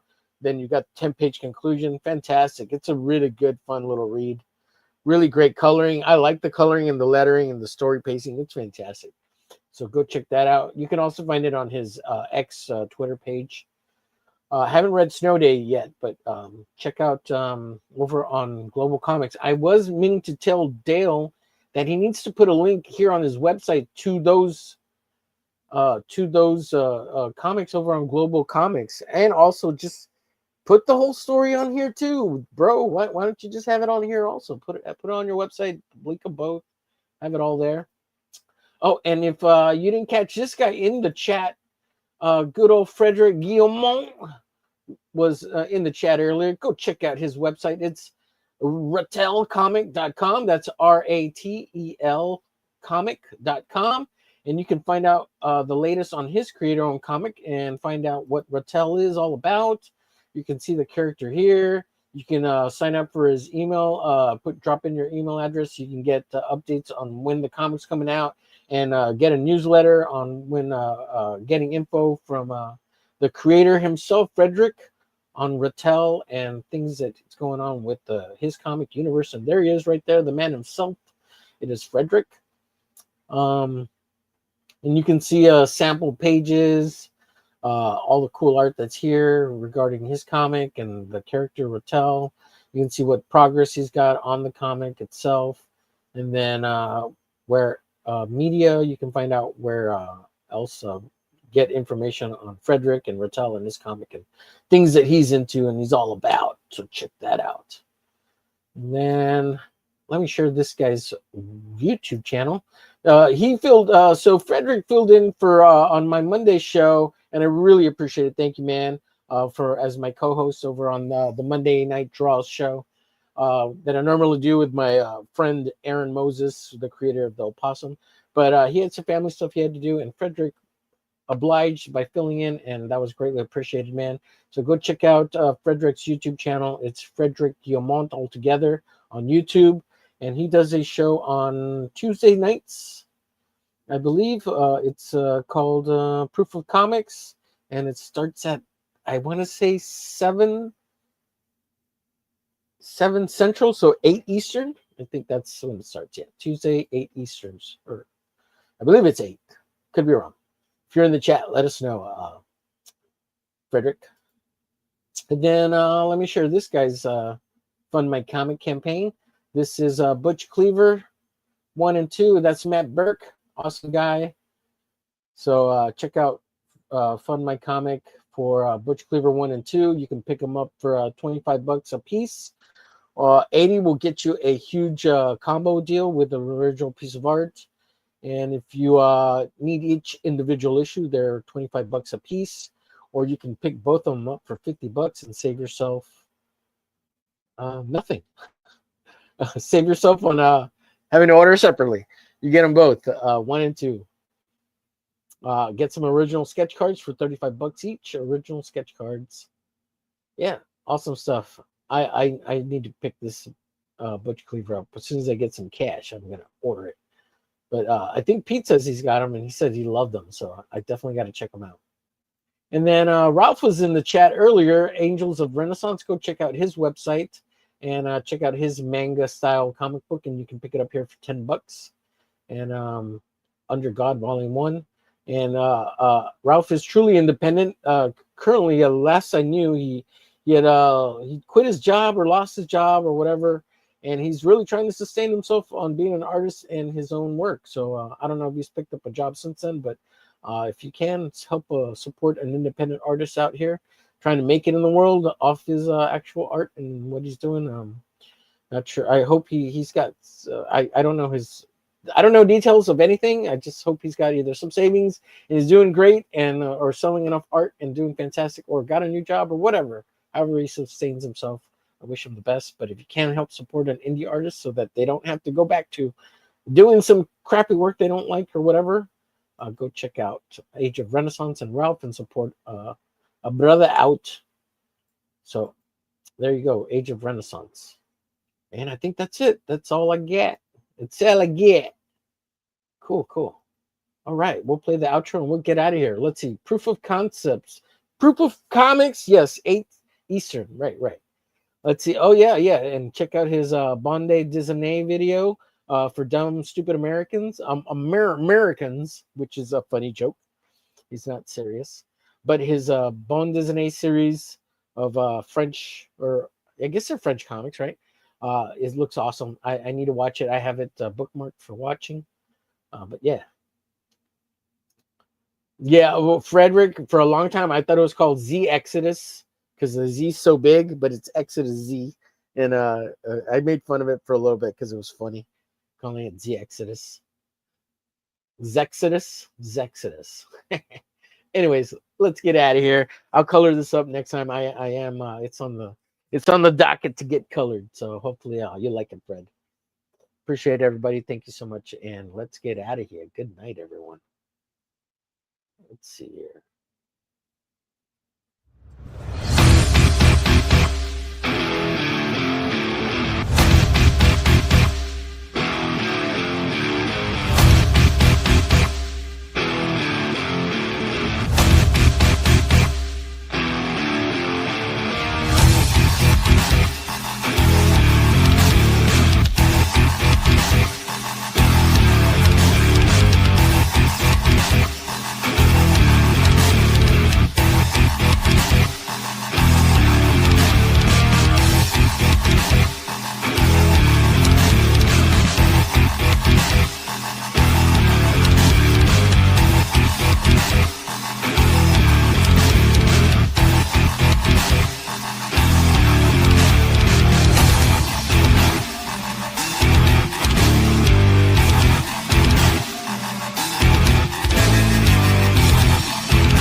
New meta.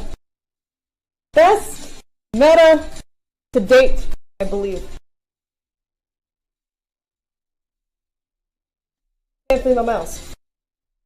It takes some getting used to. Oh, there it is. Here's my mouse. Okay. Uh-oh. Guess what day it is? Guess what day it? Guess what day it is? Mike. Mike. What day is it, Mike? What day is it, Mike? What day? Uh-oh. It's Hump Day. Hump Day.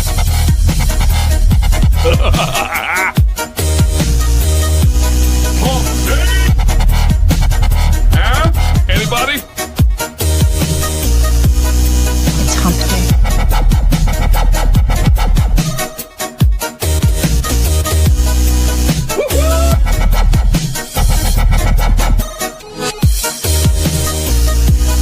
Guess what day it is? I know you can hear me. Hump Day. Guess what day it is? What day is it, Mike? Happier than a camel on Wednesday. Hump Day. Get happy. Get on with it. It's Hump Day. Hump Day. The United States will continue to enforce our laws and secure our border. There are legal methods by which migration can and should occur. But we, as one of our priorities, will discourage illegal migration. And I believe if you come to our border, you will be turned back. I want to be clear to folks in this region who are thinking about making that dangerous trek to the United States-Mexico border. Do not come. Do not come. I'm gonna come.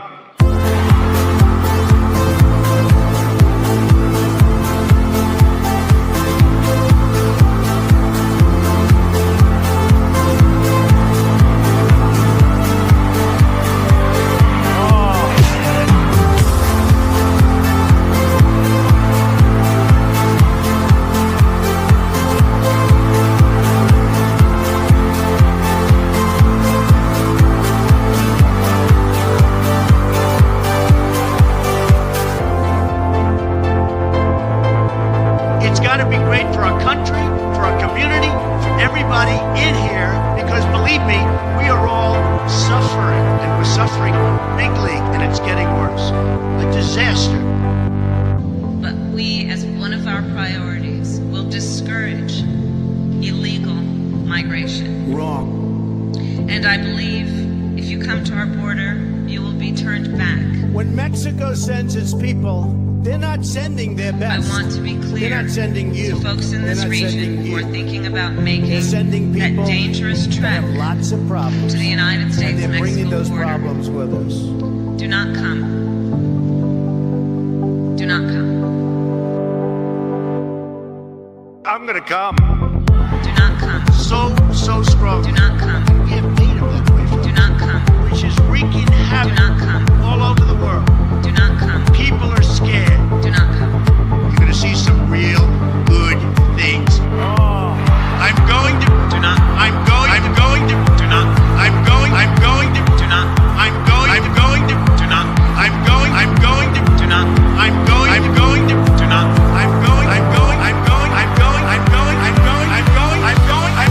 Do not come. Do not come. I'm gonna come.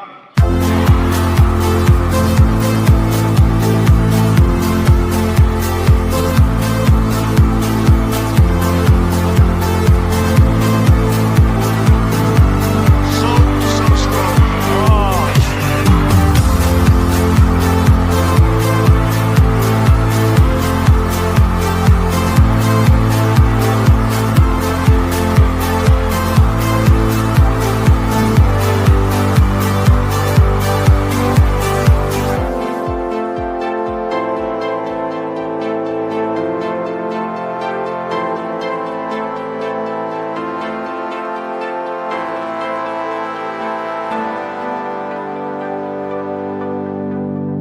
There it was, the birth of my dick.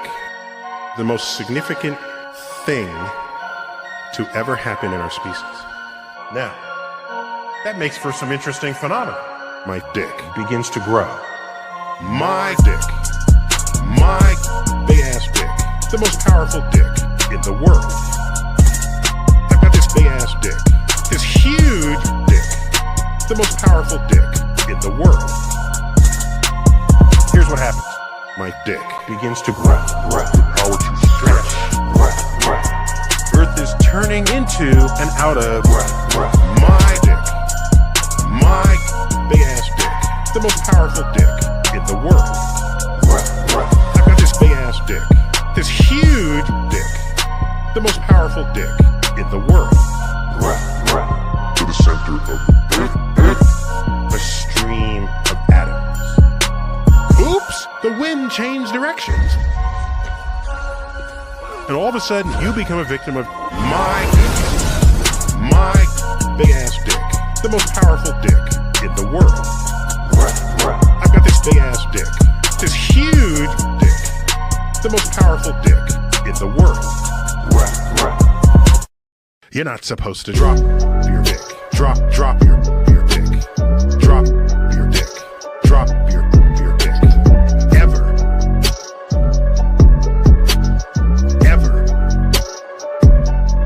You're not supposed to drop your dick. Drop your dick.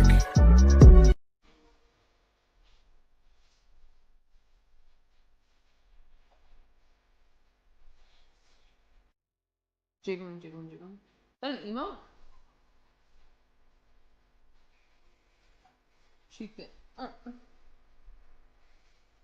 Wait. What if I can do it with my Can you guys even hear that?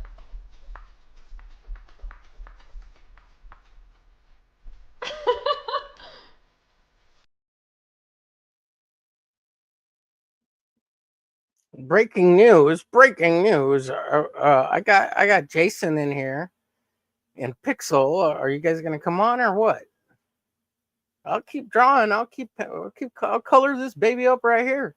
What are we waiting for? I'm waiting. Did you guys jump in the back room? What happened? I stepped away for a bit while the outro was playing. Let's see. Pixel says, I guess I missed the fun. So, I can't drop in. Just got pages to letter. You guys are teasing me. I go another hour or 2 hours. Okay, let's see. I guess they're just teasing me. They're just teasing. Let's see, I'm looking at the DM, see if anybody says they're gonna jump in. It's in the hump day room. Night shift, says Raul. I'm down. If you're down, I'm down. I'm down. Let's see. Pages to letter. Pixel, you letter pages? Pages to letter. I know how to letter pages. I'll letter pages all day. Piece of cake. All right, I guess, I don't know. Should I give it a couple of minutes? What do we do? See, I'm letting Little Mermaid. Hey, Little Mermaid. I got your Little Mermaid right here. I got your Little Mermaid. Where is she? She's right here. Look, I got your Little Mermaid right here. I just scanned it in. I'll be coloring it probably this coming week. I'm coloring a bunch of stuff up, but I'll send you guys the scan black and white, a nice little TIFF file. Yep. I got your Little Mermaid. I got some damn Playgirl too. Ooh, he says, ooh, as I bust that out. Let's see. Right there. Ooh, look at that. I even put a little crabby stabby there. A crabby stabby action. Put Ariel with her Ariel 13 and her little I strike the booty pirate stabber. Hell yeah. So I'm waiting for Jason. Jason, holla at me.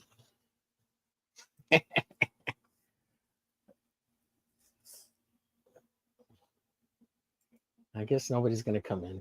It's late. It's 12:54 here. We've been going almost 4 hours. We're just a couple minutes shy of 4 hours. By the time the ending outro plays, it'll be 4. All right. I guess Well, I'll give it a few minutes with this little baby, and we'll see if anybody comes in.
I take perkies, I'm hardy.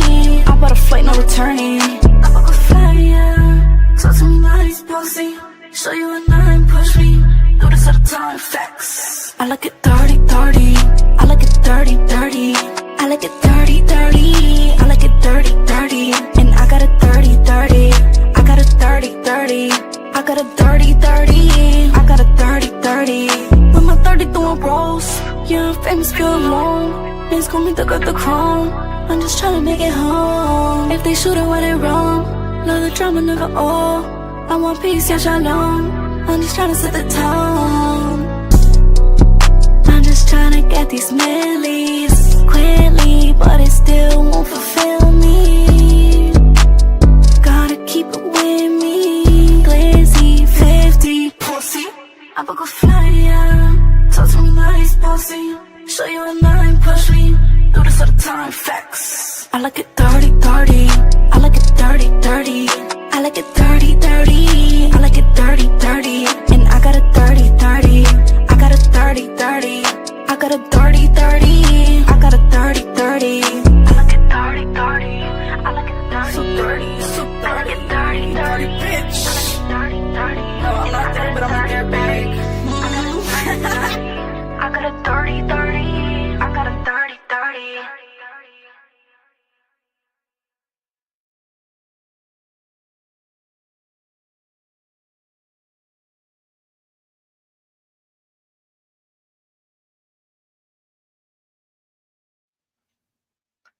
Rick's coming in with the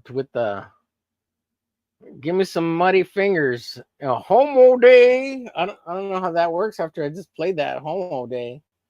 I don't know how that works. More like home day. Home day. Damn it, Rex. Are you coming in or what? We're gonna go 4 more hours or what? I'm waiting. Let's see if anybody jumps in the back room. Well, midnight draw stream. Let's go, man. Let's go. I'm waiting. Yeah, smiley faces and all. Hell yeah. Nobody's coming in. Nobody's coming in. Well, that was 3 minutes. Let's see. That's a big no. That is a big no. Man, I see how it is. All right. Well, I guess I'm going to end this. Thanks, everybody. Might have to just do a solo mobile stream after this. Actually, probably not. I'm pretty tired. Tomorrow, I'll color some more of this stuff up. I did manage to finish the Arachnus piece, so that was cool. I got it flattening out, so I can scan it tomorrow. I got a bunch of stuff scanned, Rex. I'll be sending it to you shortly. I scanned up 2 ton, the colored version, and also Clown Killer. So I got that scanned. I'll be sending them to you, Rex. All right, everybody. I guess that's it. We're out of here. Here's the last intro, the last half of the intro. Outro, I should say. Later, everybody. Good night.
Bye.